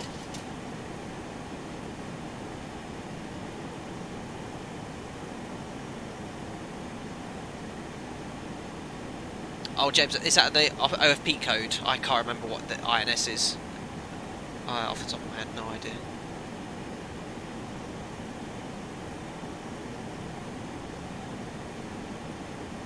Are you having a Portuguese conversation? Oh, he's translating. That's fine. So, yeah, guys, you know, I don't mind other languages in chat. That's completely fine. And just remind the moderators as well, especially as Mariano is very multilingual. And from what I understand, our Brazilian friend is asking questions in Portuguese, so that's cool. We are a multicultural, multilingual channel. Unfortunately, I can't speak any other language except the Queen's English. And I know the Queen watches my streams, so as we found out in the last two. Powerplay, do passengers recognise your voice? You must be FlyJSim. I have had one passenger who's asked, and a few colleagues.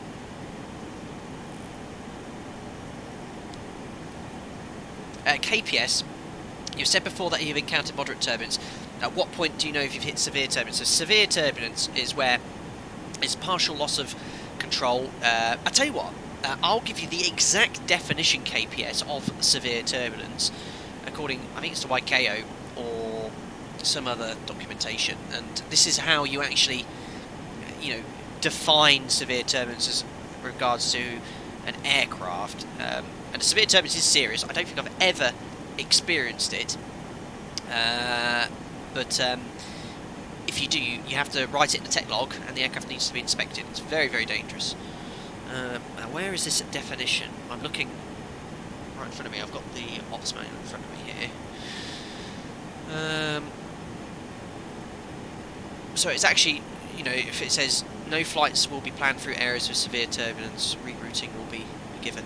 So here we are, severe turbulence. Turbulence that causes large abrupt changes in attitude or altitude.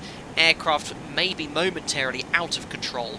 Airspeed fluctuations on the indicated airspeed indicator of more than 25 knots. Occupants are forced against seatbelts or shoulder harnesses. Unsecured objects are tossed around the cabin. Food service and walking completely impossible. That is the definition of severe turbulence. Have I ever experienced that? No. Moderate turbulence, yes.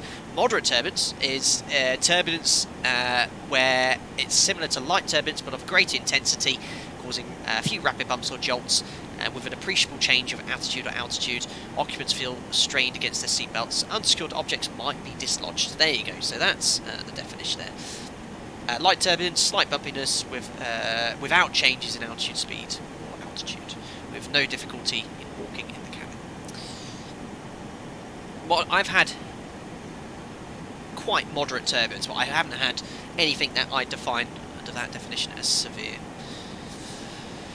Cool, so we're nicely routing now on the airway from Nigat, so we're now on the Upper November 851 airway. We're going to be on this airway all the way until Mahon, which is 112.6. So what we'll do, let's tune up 112.6 on both sides here, although we're not using nav1 because it is linked to INS.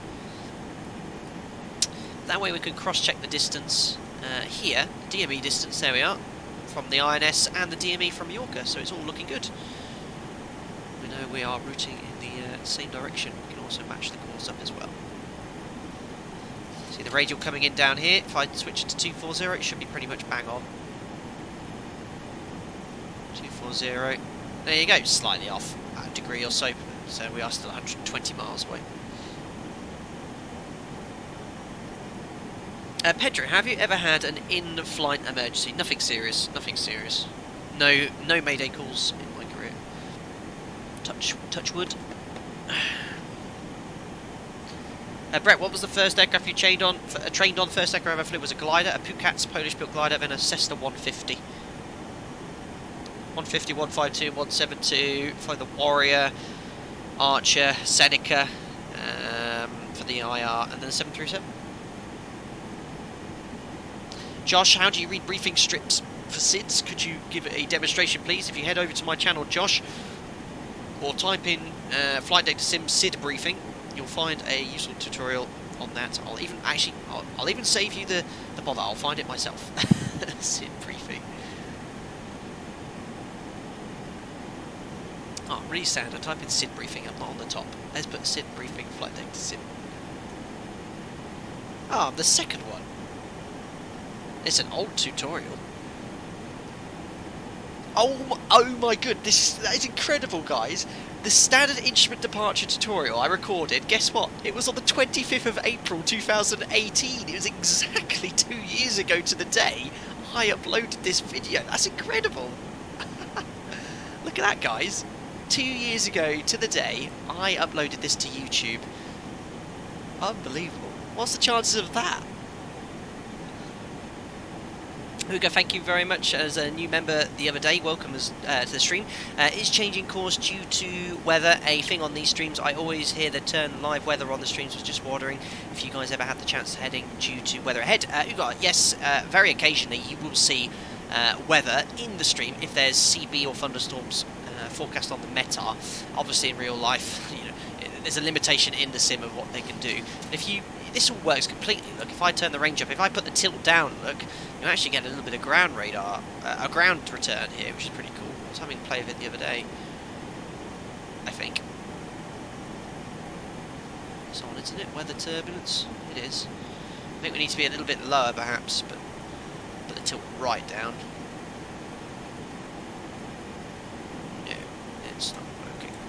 It was the other day, but yeah, this, there you go. So that's actually, if I put the tilt back up, that's ground reflection there. That's so cool, the tilt works completely. When we're in the cruise, we have that pointed around -1, -2, so any CBs will pop up. But yeah, but they do come up in the sim. Yeah, I know, wow, spooky with that tutorial, isn't it? Really strange. It's a 1 in 365 chance. I see what you did there, Daniel, though. Oh my goodness! Oh, for your information, Tesla guy, who's we always say you're very chatty. He's actually pointed out something very worthwhile. I completely forgot we have no auto throttle. So look at that. I still have climb thrust set, and we're pushing MMO here. So let's reduce thrust to around 85%. Keep an eye on that. Well done, Tesla guy. Excellent first officer. Oh, Anthony, calm down. Yes.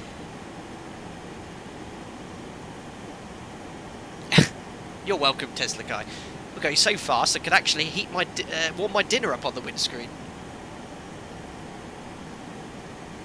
Bit of ram rise.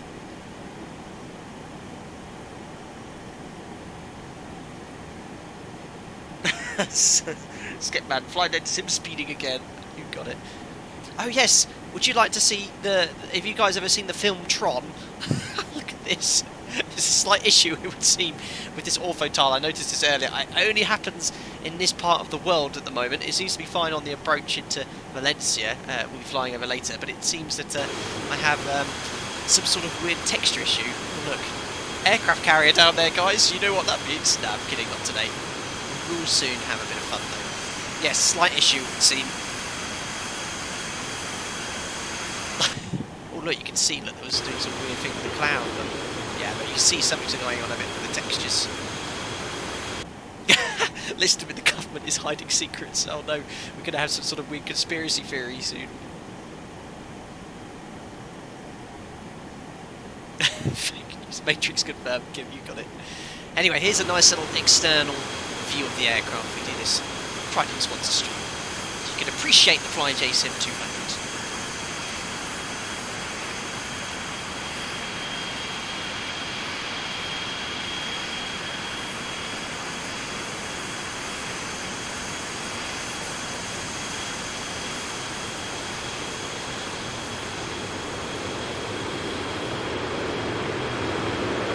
So cool.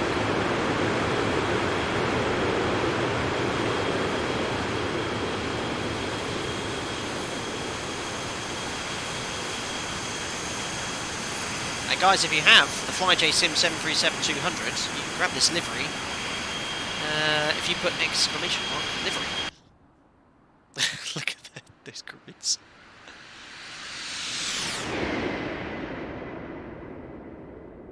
What are we doing right now frame-wise? 55 FPS? 56? I'll take that any day of the week. Brilliant. And this is pretty much max performance. Sim 737, what's the purpose of this wire? This wire is the HF antenna. HF antenna. On the NG, they've now placed it here in the tail. In the vertical stabilizer. So that's where the HF wire is. On the older aircraft, there has to be a physical wire here to be able to listen in. Aerial, isn't it, Daniel F? yeah, listening into Radio 2. Thank you very much, Michael Bremer, for the £2 donation coming in with what I can describe as a grinning cat or fox. Thank you very much, Michael, for your donation there. It's a zip line. 30, For the Lemmings. 10. That's a classic game. I bet some of you in chat played Lemmings back in the 90s. It's one of the first. My parents had. I don't know what the PC was, but I remember playing Lemmings when I was about 6-7 years old.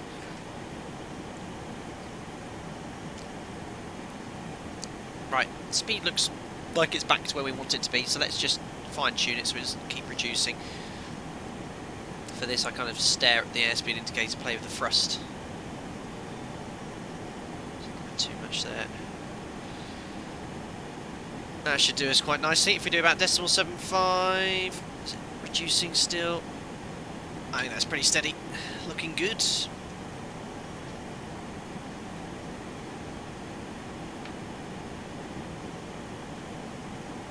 So how long is it until we reach Mahon? 10.5 minutes, look. 10.5 minutes will be in Menorca. We only took off from in the 757 about 2 weeks ago.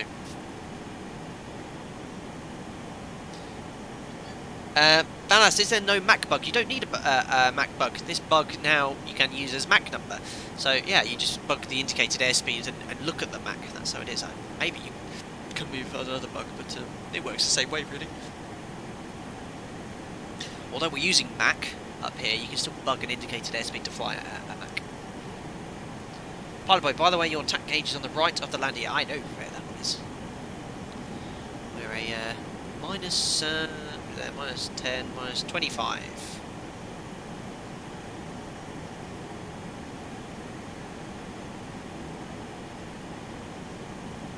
Superb. Still flying over Tron World. It does stop at some point. I think you can already... No, that's still very boxy. It does stop, it does stop. I typed it in on Google, X-Plane, not Tron, but X-Plane Grid Squares, and it had been actually reported very recently, ever since Vulcan came out. And it was in the exact same area where they were reporting it, in the Mediterranean. So some weird issue with tile or something.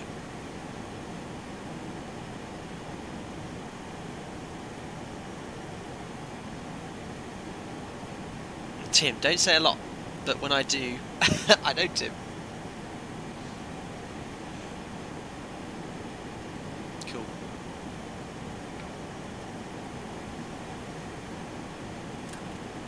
Let's go see how the passengers are.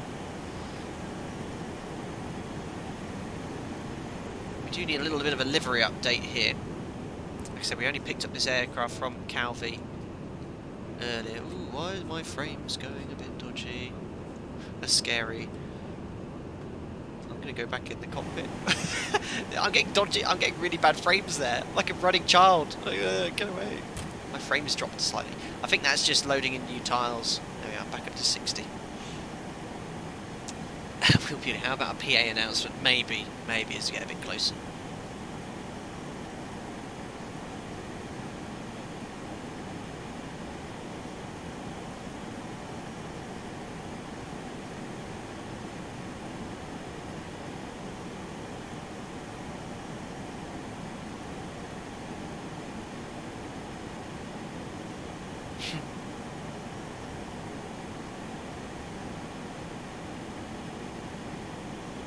You'll forget the plane to get in when you're back to work with all these variations, says Mark. Yeah, you're right.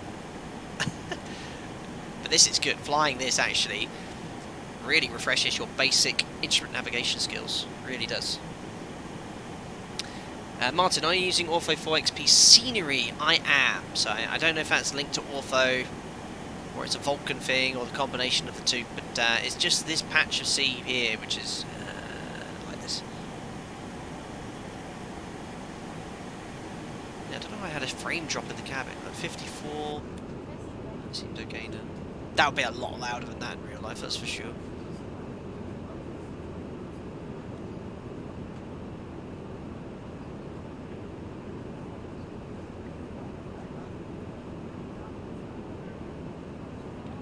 Michael Murray, can we do a quiz, not for a prize, but just for something to do? I've got no quiz questions. No quiz questions, and future quizzes. We're going to look at a new format. They were discussing it in chat yesterday about, what was it called, that thing for the quiz? Kahoot. Yeah, something like that. We're going to look at that, and because what the problem is, it's to do with latency. So you might have noticed yesterday in the quiz, Freckles Aviation, he got 5 of the 10 questions right, which isn't bad, bearing in mind there was over 500 people watching. And it's probably down to the fact that his latency, or I'm not sure of the terminology or whatever it is, his connection was very fast, so he heard it first, was able to answer first. So we're going to look at other things. I think Kahoot looks at latency and equals it out for everyone, so we're going to look for a new format. We'll probably get you all to keep the stream going on one window and open this external link, and we'll do the quiz, and that way we'll have a far fairer, accurate way of determining who was going to win it. But no quizzes for today. I will rustle up something for tomorrow's US stream for sure, and we'll do something at some point. Hopefully it's not going to be too busy on FlyJSim. Oh, that sees a bot. I know. Paul Richards, question 1. What's the price of Jet A1 per litre? Unbelievable.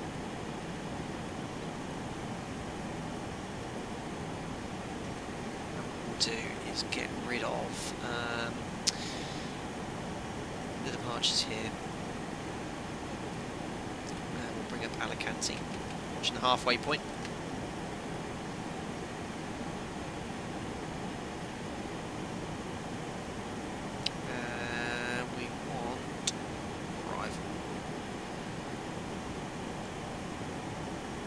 Valencia 3 Lima,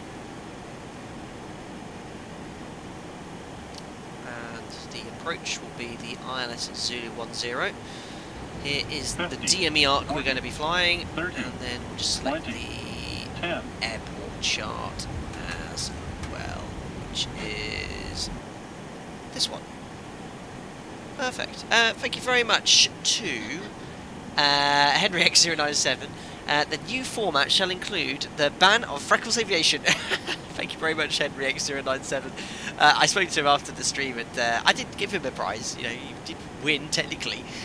He actually was very, very kind. He actually said, "Look, he already had a mug," and he said, "Don't worry about it." But no, I sent him a $25 X-Plane gift card.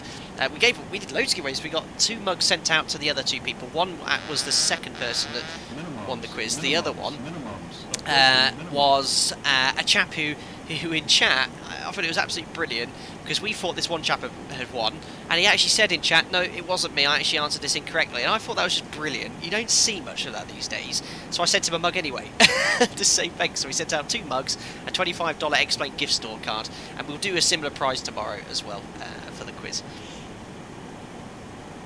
Oh, sorry, who just joined there as a member? Thank you very much. Welcome back. Rainy day today, eh? Welcome back. Thank you very much for reboarding the Alpaca Airways flight to every destination ever as a non-stop journey, and welcome on board. You'll get invited back into the members only Discord. Thank you for coming back, and I hope you'll enjoy all the content you get through Discord. Thanks a lot. Luca De Vries, greetings from across the channel. Good day to you. Henry X097, I insist, he says.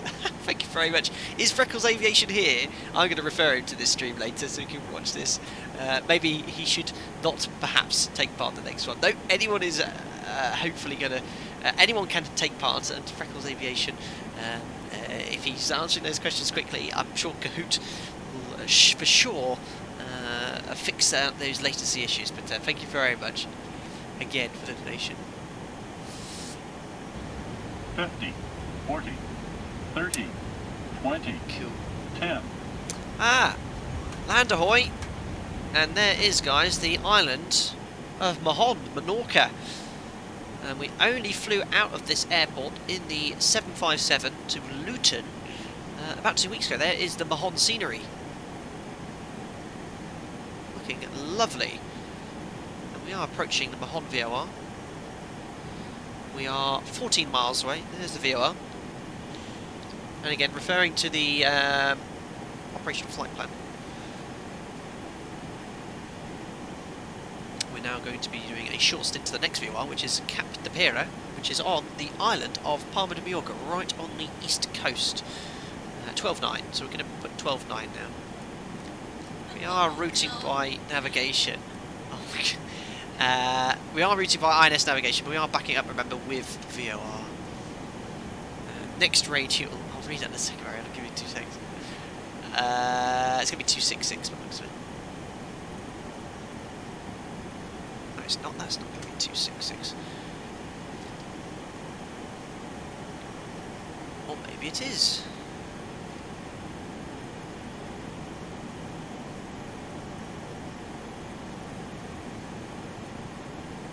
That's strange, why am I reading this wrong? 50, 30. Yeah, 20. sorry, Henry coming in again. What's this? Of course, everyone can take part in the quiz except Freckles. Freckles Aviation just come in as well. Did we have a quiz? Freckles Aviation. We were just talking about you and the fact you managed to win so easily yesterday due to some latency benefits, but we'll get it sorted. Thank you very much, Michael Bremen, as well, for £2 donation. I hear the 737-200 can fly upside down. Michael, nice try. Nice try. Thank you. Perfect.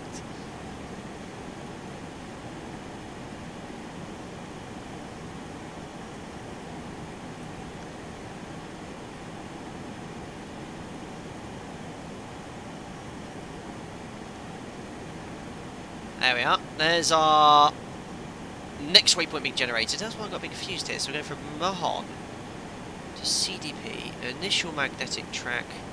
253. No wonder I was putting the wrong one in. Yeah, you can see them. 253 on the INS. Perfect. Message just in. Anthony Teal, who is one of my very loyal members. Good chap. He's works in America, and he's a US citizen. He's had a bad day at work, we've just heard. So we're asking for everyone to post 50, birds in chat. 30, So 20, we want to everyone. 10. Can everyone give Anthony the bird? The members will definitely know what I'm referring to. He's always giving us the banter. So I'll start off. Anthony, this one is just for you.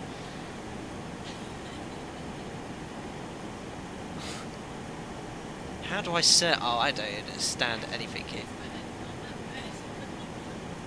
No, I don't know how this chat works. I've never used it. There you go. This is just for you, Anthony. Oh no, that's the moon. Thanks, Tim. Why is it not letting me select the bird? No, that's a banana. I accidentally posted a banana, not a bird. Oh dear. Well, you get the gist. I hope you're doing alright anyway, Anthony. Oh, why is it banning it for everyone? Show. Another, yeah, it's show. That one's fine. No, that's the moon. Thank you very much, Henry. Again, Henry. Just kidding. I love your freckles. Love it. Love the banter. I accidentally showed a banana. I don't know. Look. Adagio, guys, I'm just going to dedicate a top descent to the healthcare workers, first responders and chicken salespeople across the world. Thanks, Anthony. Brilliant. Yes, anyone who is new to the chat.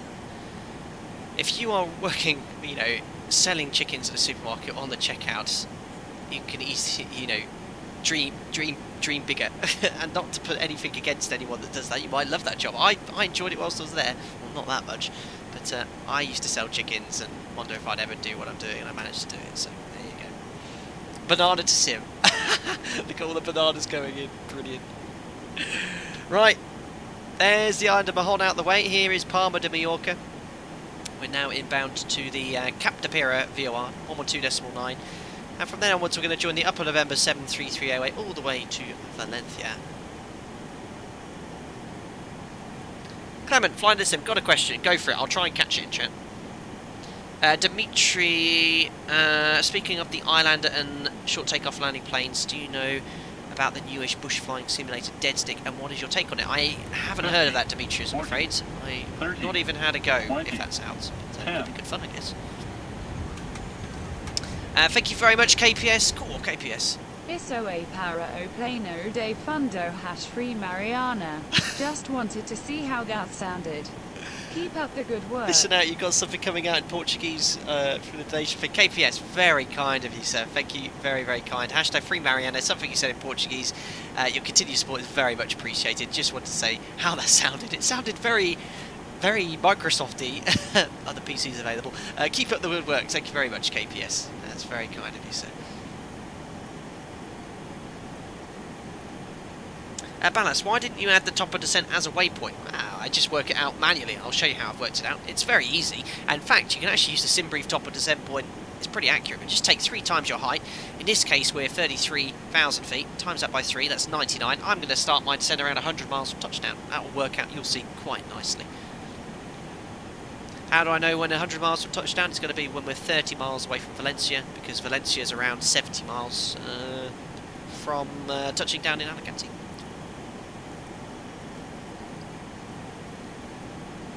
Connor Martin, have you flown a short field performance 737? I have.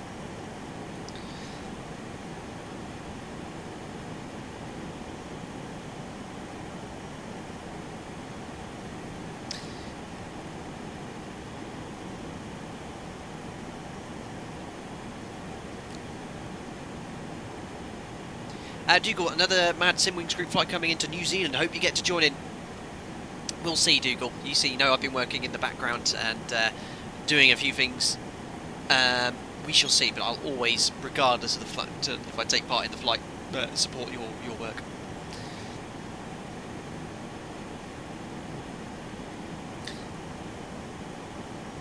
Brandon, can you join on VATSIM? There's no ATC. Well, based on your statement, I'm afraid we won't join. There's not really much point. I don't even know, what is it now? Coming up to 11 o'clock at night here. Is there any ATC? I tell you what, I do love VATSIM, but it is, and I'm not going to do it that often, but it is nice to actually take a break occasionally. One less thing to do while streaming a complex aircraft like this. Single pilot whilst dealing with everything else. It is challenging, but nice to have a break. No, there's no ATC at all in Europe, Southern Europe. It's a little bit in the UK. Well, there's always VATSIM ATC in the UK. Oh, it's busy in the US. 50, 40, Hopefully it'll be really 30, busy tomorrow. 20. Thank you very much, Giroldal, for that 100 Norwegian kroner. This should be easy for you guys. Quote, Captain of Year. Okay, give me Ham on 5 and hold the mayo. Which movie? You could be the quizmaster today. Give me Ham on 5 and hold the mayo. Which movie? I have no idea. I am clueless. But thank you for the donation anyway.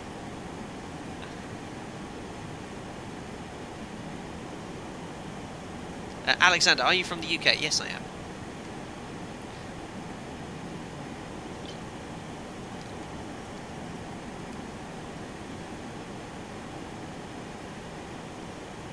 Looking lovely over northern part of Palma de Majorca.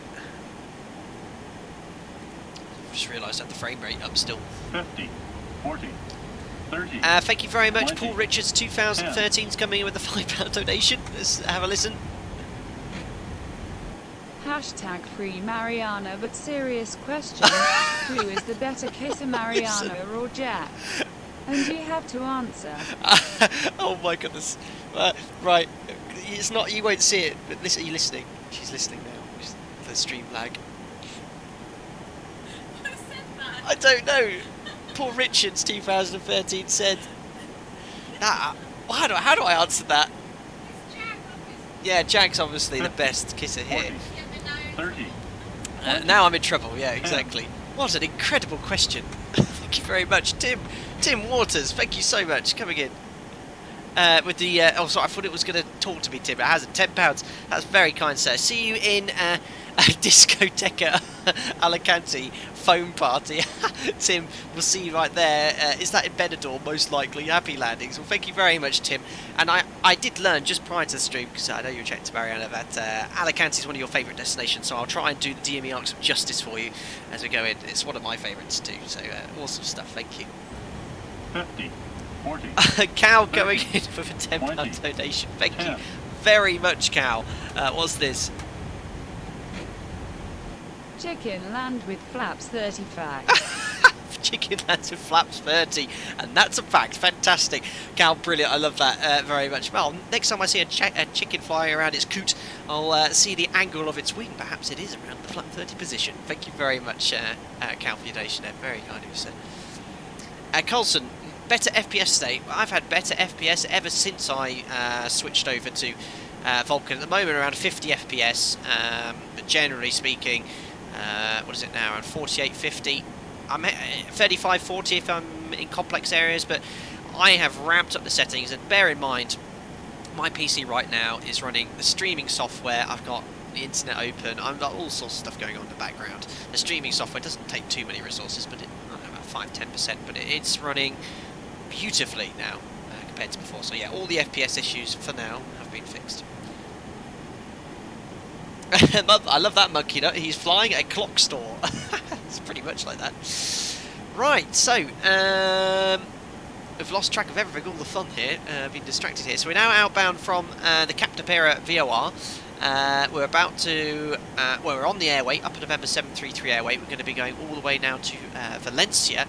The INS DME here is to the Valencia VOR, based off the inertial navigation. This is the difference from Captapera, but we're now going to go 16.1 for the VORs. That's going to be inbound to Valencia. So again, the DME will change on nav2 because the INS is giving us the distance there. You should see these are now correct, 150, 152. Perfect. Again, the difference is due to the slant range of the VOR DME and the inertial navigation distance. Our top of descent is going to be 30 miles from VOR, 150 miles to go.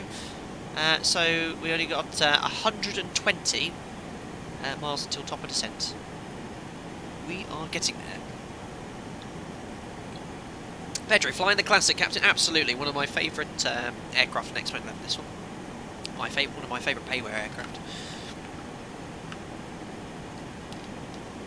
Right, so with 100 miles till top of descent, it's about time we start talking about how on earth we are going to fly this approach. So, DME ARCs, what are they? Well, basically, you need a station which has a DME, you know, oh my gosh, how do I say this? It basically has a DME signal, and you need to make sure that you are 90 degrees on an arc, or typically looking at a radial distance, off a radial from a station, and you find 90 degrees along this arc at all times. Not at all times, you have to, we do this twist 10, turn 10 technique. It's like a circle with lots of little 10-degree turns, and that's essentially how you do it. I'm not very good at explaining these sort of things. You might want to look that up online, but I will do my best to fly it. It'll be far easier for me to explain if I get the chart out as well. So, airport, Alicante, arrival. So, we are coming in from the east here, towards Valencia. As soon as we overhead Valencia, we'll have started our descent here. We're going to make a left turn, 196 outbound from Valencia, inbound to Vilna. Exactly as we did last weekend prior to the PC crashing, unfortunately. We're going to use INS navigation. until we get to Valencia, and then we'll use it to get inbound to Vilna. Once we're halfway to Vilna, I'll switch to VOR navigation, and we'll be done with the INS for the day. Once we get to Vilna, we need to fly the DME ARC. And here you can see it, Vilna DME ARC. And we're coming in here 50, from this direction. 40, 30, Thank you very 40, much to Girodal for the 100 Norwegian kroner. Again, that was very kind of you, sir. Next movie, sorry Goose, but it's time to buzz the towel. That was an easy one. Oh, well, Girodal, please, you know, you don't have to donate to answer questions. I'm sorry I've not done a quiz today. You guys are clearly missing it, but that's very kind. I'm not going to answer that. I'll let someone else in chat answer it, but thank you very much for your donation, sir. Very, very kind of you.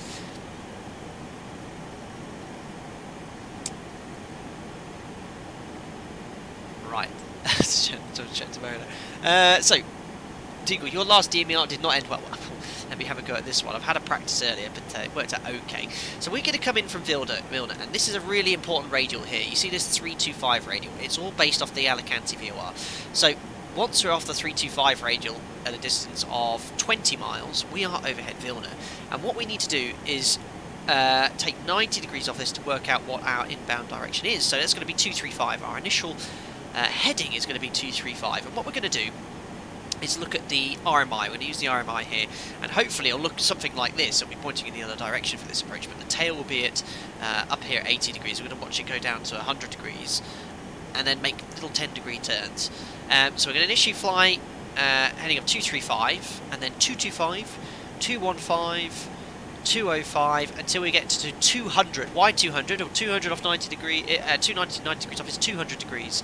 So once we're heading of 200 at 290, we should be nice at the point here, and you can use the DME to make sure you're at the right position of the arc and make your adjustments accordingly.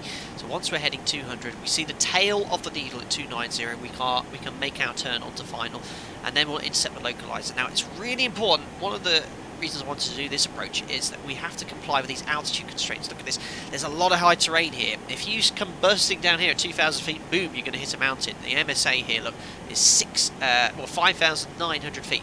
So we're going to have to descend no lower than 5,900 feet on the arc. Once we get onto 290 radial, our heading will be 200 degrees. We'll make that left turn, intercept the localizer. We'll step down from 59 to 42. Hopefully at that point we'll be intercepting the localizer ILS, and then we can continue to descend onto the runway. So yeah, we're going to intercept. Initial heading 235. It's really hard to explain. We're going to do this twist turn 10, turn 10, twist 10 technique using the RMI, and it's far easier for me to explain whilst doing it, so you can see what I'm doing. But there's so many tutorials out there that will kind of give you a bit more of a kind of theoretical understanding of what's going on. So yeah, Vilna, DME ARC, localizer down to the runway, 3,000 meters. If we can, we'll vacate to Charlie 4. Let's select auto brake medium for that, and just need to do the landing performance as well, which thankfully FlyJSim have this fantastic little bug card, so we'll set the bugs. We'll update that because it is based off your current gross weight. Fuel, look, we have 4.9 tons. We've got an extra 30 minutes on board. And the QNH, I don't know if that's correct, but my Calvi doesn't know we're going to Alicante, but we'll find out the weather shortly. And that's it, really. Shouldn't be too bad. Oh, it looks complicated. Yeah, it is. And my explanation there wasn't the best because I've never really taught DME ARCs. I've never had to. I'll just do it, you know. That's the thing. That's the thing. Right, so 100 miles, we're at 70 miles from top of descent. I'm just going to take a quick 4 or 5 minute break, and then we'll commence the approach into Alicante, guys. I don't know how many likes we're up to right now. What are we up to? 474. Oh, wait, let's try. Give us another smash of the thumbs up button. We're going for 737 likes, the classic target for this iconic aircraft. And guys, I will see you all very, very shortly. Thank you. Oh, yes, of course, funky music is coming.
I'm back, guys. Thank you very much for that brief intermission. All refreshed, ready for our descent into Alicante. There is mainland Spain right ahead of us on the horizon, coasting into Valencia.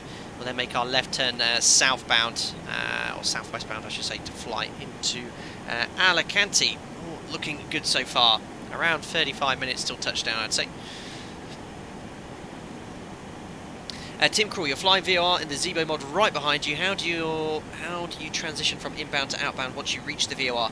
So Tim, if you're flying a fast speed like this, switch over to heading select. And when you're at, I'd say at this speed, well there's a really good rule of thumb. You take 1% of your true airspeed, I think it is. So if you take your true airspeed, if you're doing 450 knots, take 1% of that 4.5 miles and then start your turn. I think it's 1% of your ground speed or true airspeed, I can't remember. Something in the back of my head there. That's when you want to initiate the turn, and then once you're established, tune up your next radial, and then get all locked in. Thank you very much to Gareth Shaw, who's just joined as a member. Welcome on board, sir. Glad you are enjoying the streams, and you'll get all the exclusive members-only content. Stay up to date with the latest Flight Deck to Sim news in Discord, and thank you very much as well. And yeah, I really enjoy running the Discord now. We've got loads of great guys there. I've got real pilots helping me out. We've got guys with all sorts of experience. We're all passionate about flight simming, about aviation, and yeah, that's all I can say really. The members know how much I appreciate all the support. So cool. Glad to be here, Gareth. Thank you very much. Thanks for subscribing as well. 80, welcome on board, sir. Travis Givens, you've just bought this game starting for the first time tonight. Well, good luck with your flight sim career. There's some good tutorials provided by Explain. Follow those, and before you know it, you'll be bombing around in aircraft like this.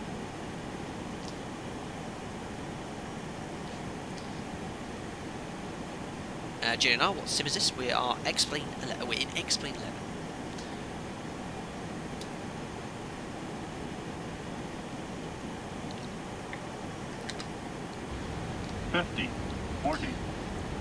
Thank you very much, 20, Kim. Very kind of you. 10. Carry a £5 donation. Here we go. We've got a new question for the quiz coming in. Quiz question. What is the squeeze spread squeeze procedure used for? On a 737, that is. Quiz question. What is the squeeze spread squeeze procedure used for on a 737? That is, are you talking about, is this some sort of landing rate landing thing? I don't know, Kim. Thank you very much. I don't fully understand the question. Facepalm if you want, but that was very, very kind of you nonetheless today. Thank you for the continued support, Kim, and for all the work you're doing behind the scenes, making liveries and things like that. I really appreciate that too. But that's kind of you, Kim. Thank you.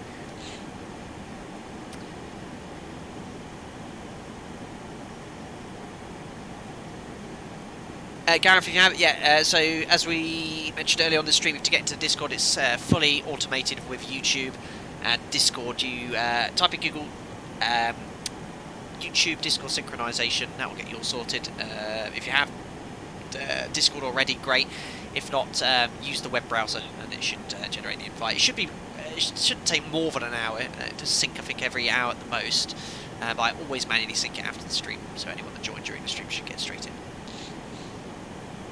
Kim, it's the bleeds off takeoff procedure. Squeeze, spread, squeeze. I still don't get it. Squeeze, spread, squeeze. You've lost me on that one, Kim.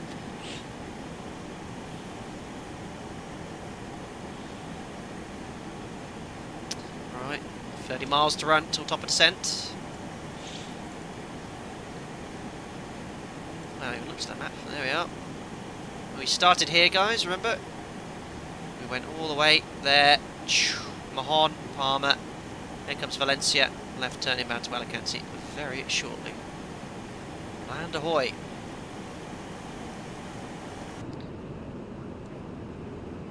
Water's looking a bit naff. There. That doesn't look too bad actually. That looks really good. Just can't see the reflection there or any detail. Jesus, Joe, you're feeling airsick.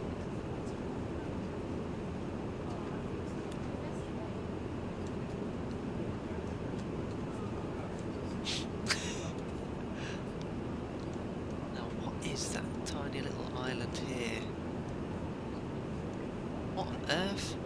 I'm tempted to go and explore that in a seaplane or something. Oh, it's probably that. It's got a nice little circle around it, like a danger area. These maps are really good. Someone Spanish here where we have to tell me reserve, nature reserve.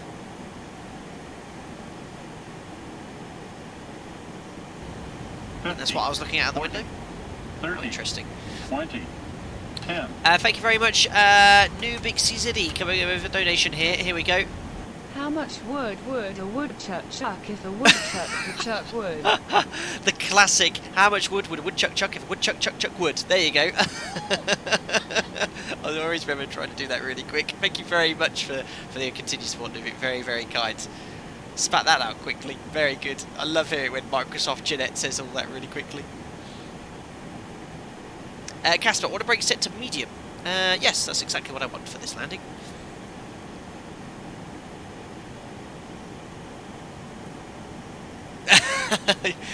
God, don't send any more tongue twisters. It's the only one I could ever do. Son las alias Colembretes from Castajon. That's the name of the island, is it, Javier? What's there? What is it? A prison or just a nature reserve? Oh, one thing I've not set actually is the minimums. I'm not going to set the radio altimeter. The reason is there's some undulating terrain at the threshold, and you'll get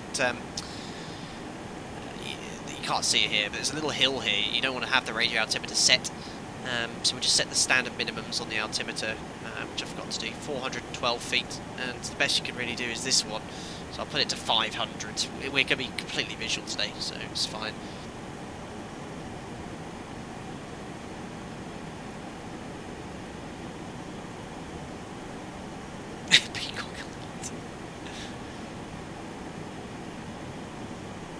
Callum Holloway, how do you know what to put your order brakes on? Well, in the 200, I don't have the exact performance data for. Let's take this into a, if it's the 800, I mean, we check the landing, check the performance at every single landing we do, as British approaching top percent here. Check the performance at every single landing we do. If we take max's max, this is about 2 or 3. Medium, I reckon, is about order brake 3 in the NG, which is good for around 2,000 metres or so. But you'll have to check the performance. Varies hugely on the runway condition, which isn't really simulated. Desktop simulators, they break in different braking conditions. Right, there we are. 30 miles from top of descent. We're around 100 miles to go from Alicante. So we're going to now start our descent. So let's set flight level 80. The reason is that's the minimum descent level for this sector from Valencia inbound to Vilna. So let's punch in flight level 80. I'm going to slowly start reducing thrust now. Select indicated airspeed, and we'll go idle thrust. We're going to descend at 280 knots. Smoothly reducing that thrust. INS is saying we've got 3.5 minutes to go until Valencia, 26 DME. And there we are, down we go. Thrust is at idle. Oh yeah, I'm a streamer. Can I have all the top of descents in chat, please? From the members. Thank you.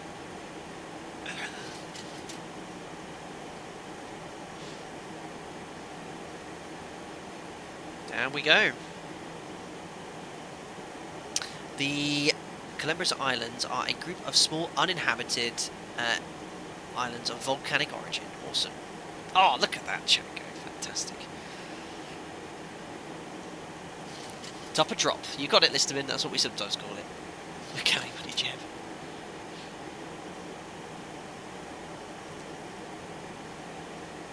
Vilna Sky, are you on VATSIM? No. Anthony with the banana emoticon, because I accidentally clicked that instead of a flipping the bird.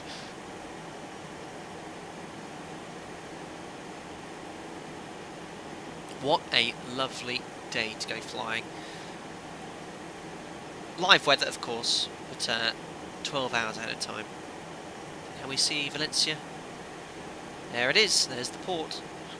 Textures are dodgy, but when we get closer, the textures improve considerably. That is purely down to Vulcan. So I flew over here earlier, and it looked much better than that. Wait a little bit closer.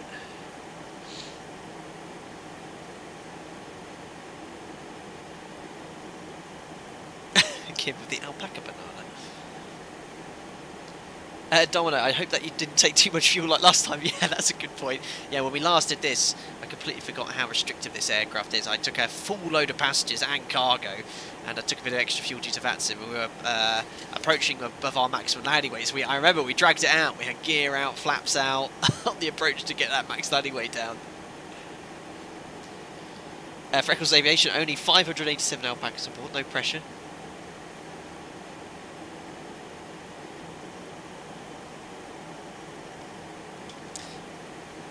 You'll see now, there you go, the textures have improved a lot. Looking outside. Oh, is that the... We are very concerned if that was coming out the front of the engine. There is the city of Valencia. 8 DME to the VOR. You can sometimes see the VOR in X-Plane, which is pretty cool. Amongst the dodgy textures. Not today. Very concerning.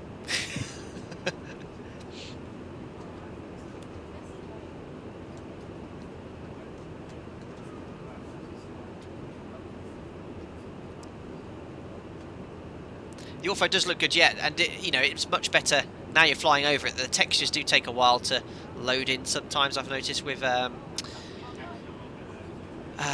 Vulcan, but yeah, it does look good. This is zoom level 17. It looks fantastic now.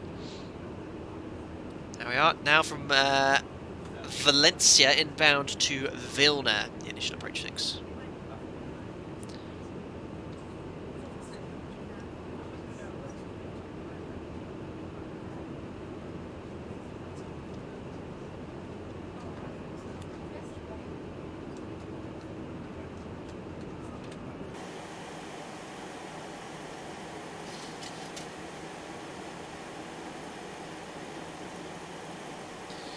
So, now we're inbound.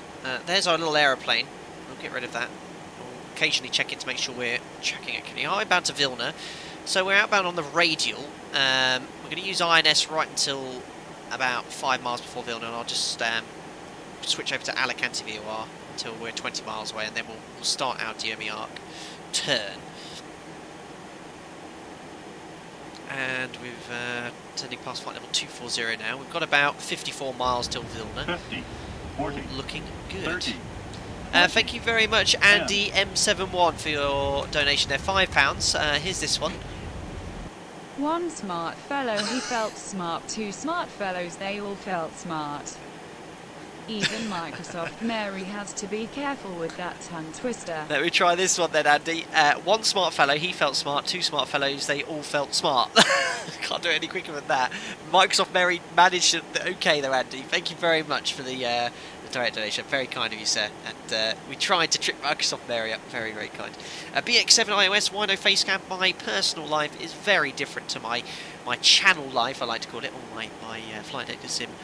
I used to call it the project, but it's my kind of my only job right now. And I have no intention of anyone really wanting to know what I look like. I mean, why would you want to? You're here to see how to replicate desktop simulator flight as realistically as possible. Some people even say I have no face. Some people think I'm the stick we learned the other stream, but that's it.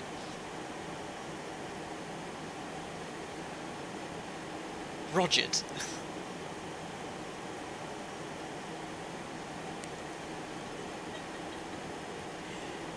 What? Oh, Liam. Liam T, thank you very much, Liam, for your donation there. Just had a call from a representative of the Banana Appreciation Society. Oh yes, Bass. Of course. Please can you try not to mistake them with birds? Brilliant, thank you so much. I've got a funny feeling in Discord, anytime I say something, I'm going to get a banana emoji now instead of a bird. Every day something new. Thank you very much indeed for your kind donation there, Liam T. Thank you very much. Brilliant. 50, 40, 30, excuse me. 20, 10. Right, inbound to Vilna. Looking good. Here we are. Where's our little magic red plane? There we go. So, keep going here to 80. Let me just get the QNH and weather here in Alicante. It should be, since it's the dead of night there in real life, very nice. Wind is, yeah, 3 knots. 10k, few clouds, 15 degrees. QNH is 1010, so I'll just need to remember to set that as we get a little bit closer. No excuses. But I will do something a little non-standard, and it's just purely down to the FlyJSim. I don't know why. In pitch, it's very wallowy compared to the Zebo and other aircraft I fly. It's just a bit delayed response, so I'm going to start the flare a little higher than usual because we only go for butter at Alpaca Airways.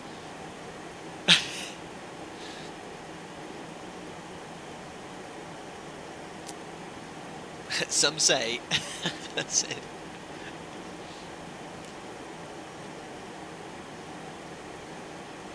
Some say. So look at the weather radar. As we descend lower, we need to further increase our tilt. You know, you steadily do this. I'm just going to set to +5 now, but you'd have it around 0 now.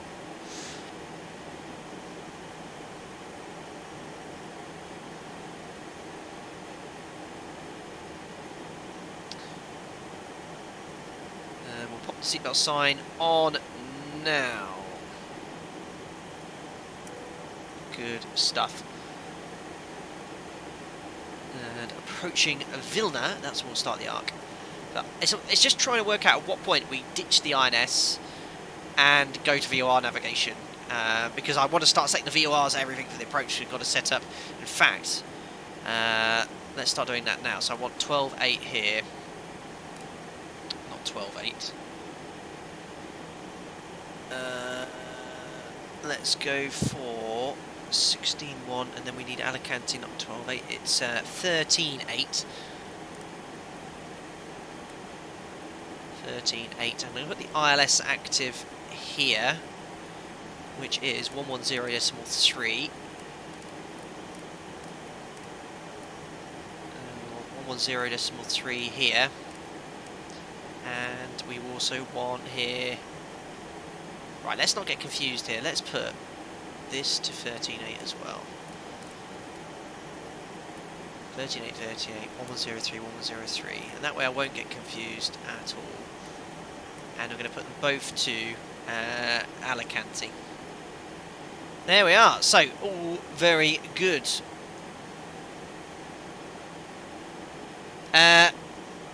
The infamous Captain Canada is here. Hope you're doing well. Good afternoon to you, sir.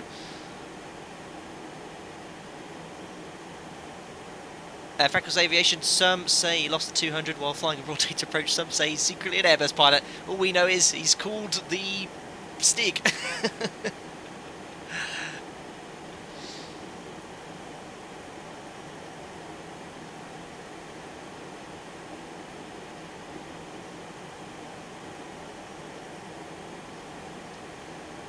Okay, so let's start reducing our speed now to 250. A little early, but that's one less thing to think about when you're flying this aircraft. Oh yes, 330. I forgot to set the NDB.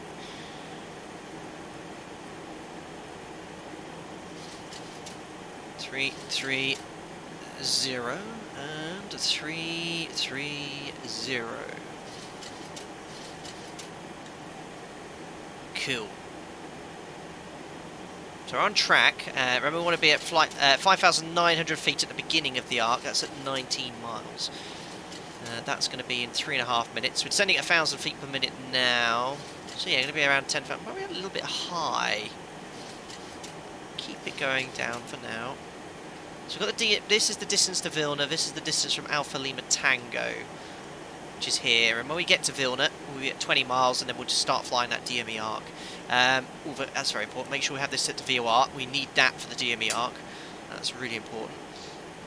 Course, I want to set this to the final approach track for the ILS 100.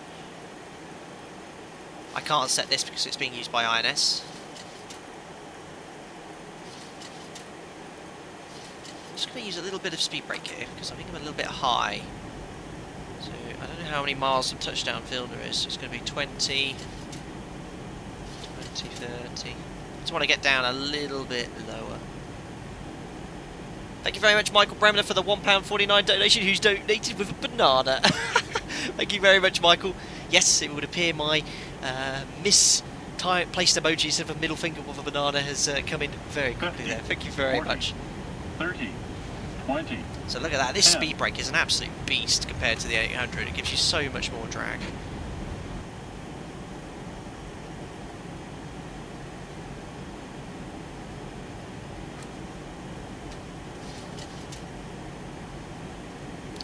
Let's turn that off because I'm not even using it.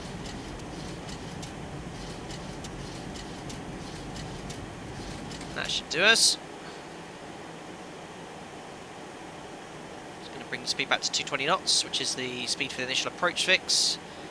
A little bit early. I'm going to do the post-cruise checks. It's going to get very busy here. Fuel, 4 pumps, lights. Pop them all on for now. APUs on pressurization set.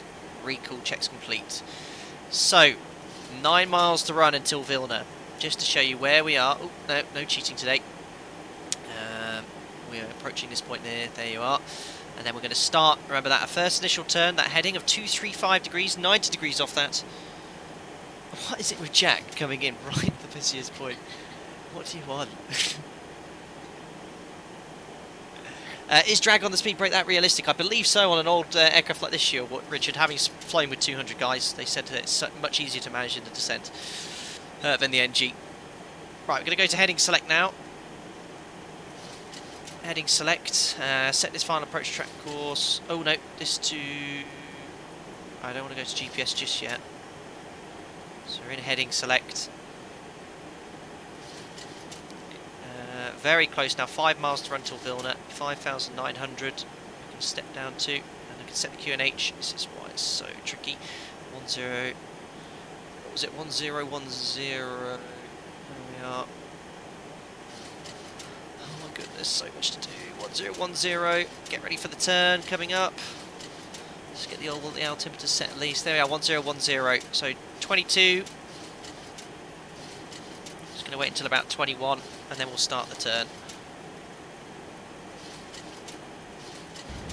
50, 40, 30, 20. Very busy. 10. Just give me 2 seconds, buddy. I reckon that'll do there. So now let's make that initial turn onto that heading of 235. We'll hopefully get this at 90 degrees. 235. Switch this to nav. 100 for the Eyeless. Going down to 5,900 feet. So we're now established on this kind of 20 DME arc-ish, 21. You'll just see, I'm just going to show you where we are. Look, so what we need to do is keep an eye on the distance here. It's at 20. The RMI is just going to go past 90 degrees here. We need to wait until that tail, remember, is on 290 for us to turn final. So now it's coming up here. We've got 20 DME, 20 DME. This is our final approach track turn there. So approaching past 90 now. I'm going to make another 10-degree turn. Let's go on to heading of 225. We'll see the RMI turn, and this will bring the needle back to 90 degrees. Just to show you again where we are. There we are. So it looks like we're a little bit past it, but I mean 21. So if you're getting a little bit further away, we need to make another turn early. So let's go on to a heading of 215 to cut back in until the DME decreases. And you'll notice where the position of this needle is. Once the head's above this 90 degree point, that means you're heading towards the station. If it's below it, you're heading away from the station. Still going down to 5,900. 220 knots. See, it's gone down to 20 now. That's good. Let's keep this heading for a short while. As soon as it's at 90 degrees again, we'll do another turn. There you are, just to monitor our progress. There you go. Perfect. It's as easy as that. Easy as that. So we'll wait until it's just past 90 degrees again. I've never flown it in a 7.3. I've not flown it one in real life, and I haven't done one for 10 years. So I'm just kind of going off basic, stuck in the back of my head IR rules, and it works reasonably well. So there we are, 90 degrees. Remember that heading we're looking for? The heading of, once we're on the tail of 290, it's at 310 at the moment. We'll make that turn onto final. Let's do another turn here for 10 degrees. 205. Remember, when our heading's 200, we'll be at 90 degrees for that final turn. We'll level off at 5,900, so I'm just going to add a little bit of thrust here, just to reduce our rate of descent. Thank you so much to whoever that was donated. William Henwood, £5. Do a fly in Japan soon, the Orpho is amazing. Perhaps a non-precision approach to Tokyo. Haneda maybe a suggestion. Thank you very much, William. We'll look into going a little bit further east very soon. Thank you for the support there, buddy. So there we are. RMI, tails coming up to 290 for that final turn. Let's just show you where we are. Look, there you are. Look how lovely.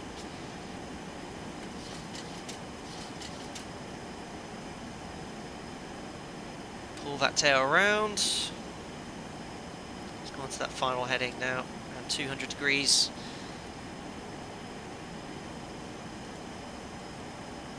And as soon as that tail's at 290, it's coming up very shortly. We're just here now, guys. Look, there we are. Wait until that tail passes 290. 20 DME the whole way around. Look, 2020. Keep ascending, actually. And now we can make that final turn to intercept the localizer. We are passing the 290 radial, so what we need now to do is switch to the Eyeless. 1103, 1103. Oh, look at that, there's the glide slope, 1 dot low. I'm so happy. It worked out really well, continuous descent for 33,000 feet. 3 times your height, guys, that's all it is. Flap 1 now, because it's quite steep approach. It can be quite slippy, this approach with tailwinds. So we're going to go flap 1. We can now go down to 4,200. Step down on the chart, back to indicated airspeed. There we are, 4,200. 18 DME works. Oh, whoops, I've just flown past the localizer, so I forgot to arm Vorlock. Not a problem. Well, it is a problem, but no worries here, all good. But that's the thing, you've got to remember to do all this stuff, guys. You just got to make sure you did it. Nearly nailed it, apart from flying through the localizer, but we'll quickly fix that. Around here, guys, and I'll just show you, there you go. No problem, nothing to see here. Flat 5. Bring that speed all the way back now. Right, now we'll rearm everything. Vorlock. Vorlock. Flight director. Oh, alright, we're on the localizer. Auto approach. Glide slopes captured as well. Go idle thrust now. We'll bug about 180. We've already got flap 5. Bug 180 knots. And yeah, that's it. We'll maintain 180 now until we get a little bit closer. There you go. So that is a DME ARC onto a localizer Eyeless. Very, very happy with how that went. Just watch that localizer when you're on your final turn there. And that's why it's a multi-pilot aircraft. You're going much quicker here. Just got to make sure you get everything tuned up. Frames are much better today, Pilot Boy. That's because we have switched to Vulcan.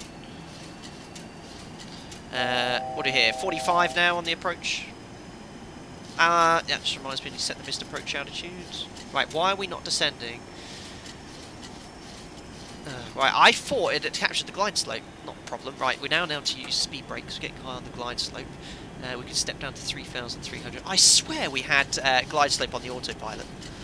So I've got speed brake now, flap. We go flap 10. That'll get the glide up nice and quick for us. Autopilot is Vorlock, not approach. Ah. I thought I put it on auto approach. Not a problem, we can chase that glide slope now. So what we've done is step down to 3,300. We're at 14 miles, we're 12, so that's safe. Glide slope's coming in. Flap 10, 170 knots, working out very nicely. Checked. Glide slope's armed.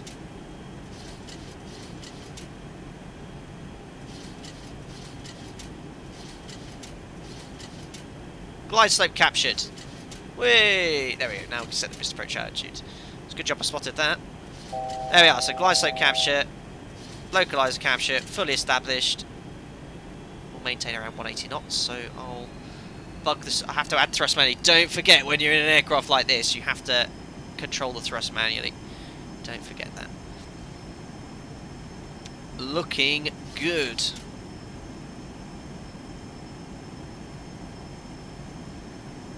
We're heading set.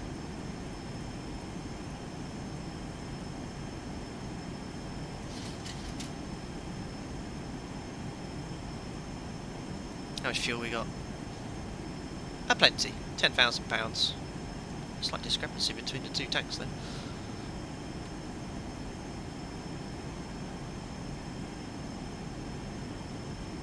Bananas in the chat whilst he's landing. Brilliant. Fantastic. Right, dear me. So I'm going to bug our final approach speed. I guess it's time to fly Manually, that's what you're here to see, isn't it? I saw an autopilot disconnect in chat. Fine. Flight controls. Gonna configure a little bit earlier, but gear down, flap 15. I've already matched the speed. I checks the flaps. Start switch is continuous. Recall checked. Speed brake. Oh no, it's a little bit different on this one, isn't it? Oh, whoops. Don't press 4. There we go, arm green lights. Landing gear down, 3 green, auto brake is set. Landing flaps coming in now. Flap 30. 40, 30, Our 20, final speed 10. is... Give me 2 seconds, buddy. 130, I think it was. So I'm adding that thrust in manually now. Why is it telling me to fly up a little bit? There we are. So, what was our final approach speed? Set bugs. 129, so I want to be flying 135. I'm right on VREV here. Oops. It's telling me to fly that. I hate these flipping flight directors. Go away. There we are. Thank you very much to Tal, who's just donated. You master 737 in X-Plane, like every respectable Brit. Can you master the Spitfire and DCS? It's free for this month. I'll take a look at that, Tal. Thank you very much for your donation. Yes, classic Spitfire. A little bit different War Fund, I know, to DCS, but I might take a look. Thank you very much for your donation, sir. Right, established nicely on the Eyeless. As I said, in the flare, it does feel a little bit different. Getting a little bit high here, so just the tiniest correction here. Just reduce a bit of thrust as well to hit the rate of descent. 1,000. Checked. We're not going to get the MDA call out because it is based off the radio altimeter on this aircraft. There's no wind, no excuse. Speed's a bit high. Remember, what about 135? There could be a little bit of crosswind here, not sure. I know the INS will tell me, but I'm not going to go heads down and start playing with that, manually flying this beast.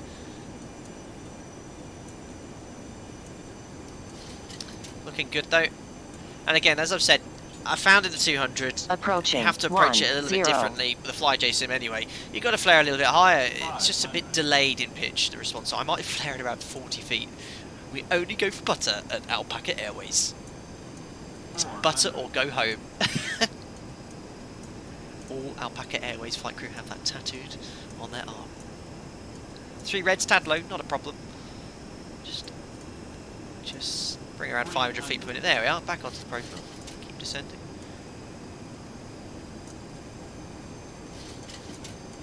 On glide, step on, localizer on Pappy, speed's good. Get those buckets up as soon as we've touched down. Oh. Jack, go. Looking good. Oh, the threshold around 50 feet. 50, 40, It's like start the flare now. 20, Close. 10, Hold the attitude. Oh, why does it feel so funny in pitch? Oh, oh, take the butter though. Minus 121. Oh, good. Speed brakes up. Reversers are out. Add that thrust nice and smoothly. 100 knots. Manual braking. 80 knots. And here comes 60 knots. Idle reverse. And ladies and gentlemen, welcome to Alicante. Local time in the sim, 11:30 in the morning, 11:30 at night. Or no, half midnight I should say in Spain. I've got the times all wrong there, but welcome to Alicante. Another buttery Alpaca Airways flight, and finally managed to get into Alicante to demonstrate the DME ARC, which I've been wanting to do for ages, ever since last Sunday as well, but I've always wanted to try to show you what it did. It worked out very well. Very, very happy indeed. Thanks a lot, guys, as well. Cool, so there we are, vacated, buckets are out, speed brakes away. You can select flaps up. Oh look, the camera crew are here. They heard Alpaca Airways were coming. It's the inaugural 30, Alicante service. 20, There he is, look, 10. before I taxi off the taxiway onto the grass. There he is, look at that cameraman here, fantastic. He's filming Alpaca Airways inaugural service from Calvi to Alicante. Thank you very much, Tom Pascoe, for another donation today. Thank you very much for continued support as well. $2. Banana, no longer butter. I bananaed it onto the runway, guys. Is that what we're saying? We're going to start a new banana thing. Brilliant. Thank you so much. Oh dear. Right, let's clean up transponder to out off. Can turn the landing lights off. Weather radar off. I've been to Alicante a lot in my career as well. 50, It's my first ever 40, base. Thank you very 30, much again, Henry. 20, You've been giving donations 10. left, right, and centre. Most kind, sir. Thank you. Thank you very much. Butter, don't forget to ban Freckles. Thank you very much. Poor Freckles has been doing a lot of stuff. Oh, look, how cool is that? EasyJet boarding. That's awesome. What a lovely little touch by the scenery developer. You can get a link for that, by the way, in the video description below, or certainly the name of the developer, so you can have a look here. I think it gets the whole Alicante port as well. Right, we'll take a left turn here.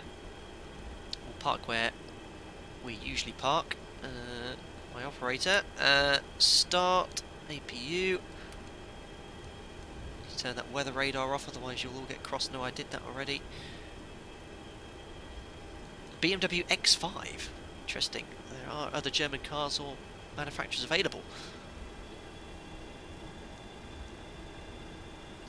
Strobes can come off. Pro P off as well. Start switches off too. I think that's the old. Oh crikey! Cleanup done. Let's make a left turn here on stand 27 before we hopefully won't hit the catering truck.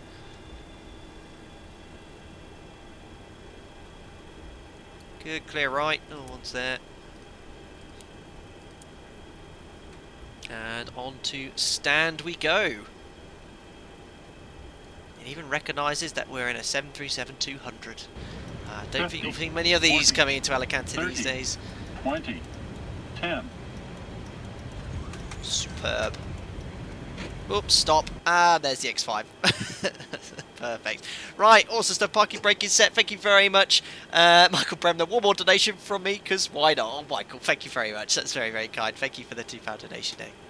Very, very cool. APUs on the bus, 2 blues, 1 red, engines are dead. Ladies and gentlemen, welcome to Alicante in the 737-200. What an awesome flight that was. Really, really enjoyed that. Little nice Calvi to Alicante with a bit of INS and VOR navigation. I can't wait to get back onto VATSIM and do a bit more flying in this thing.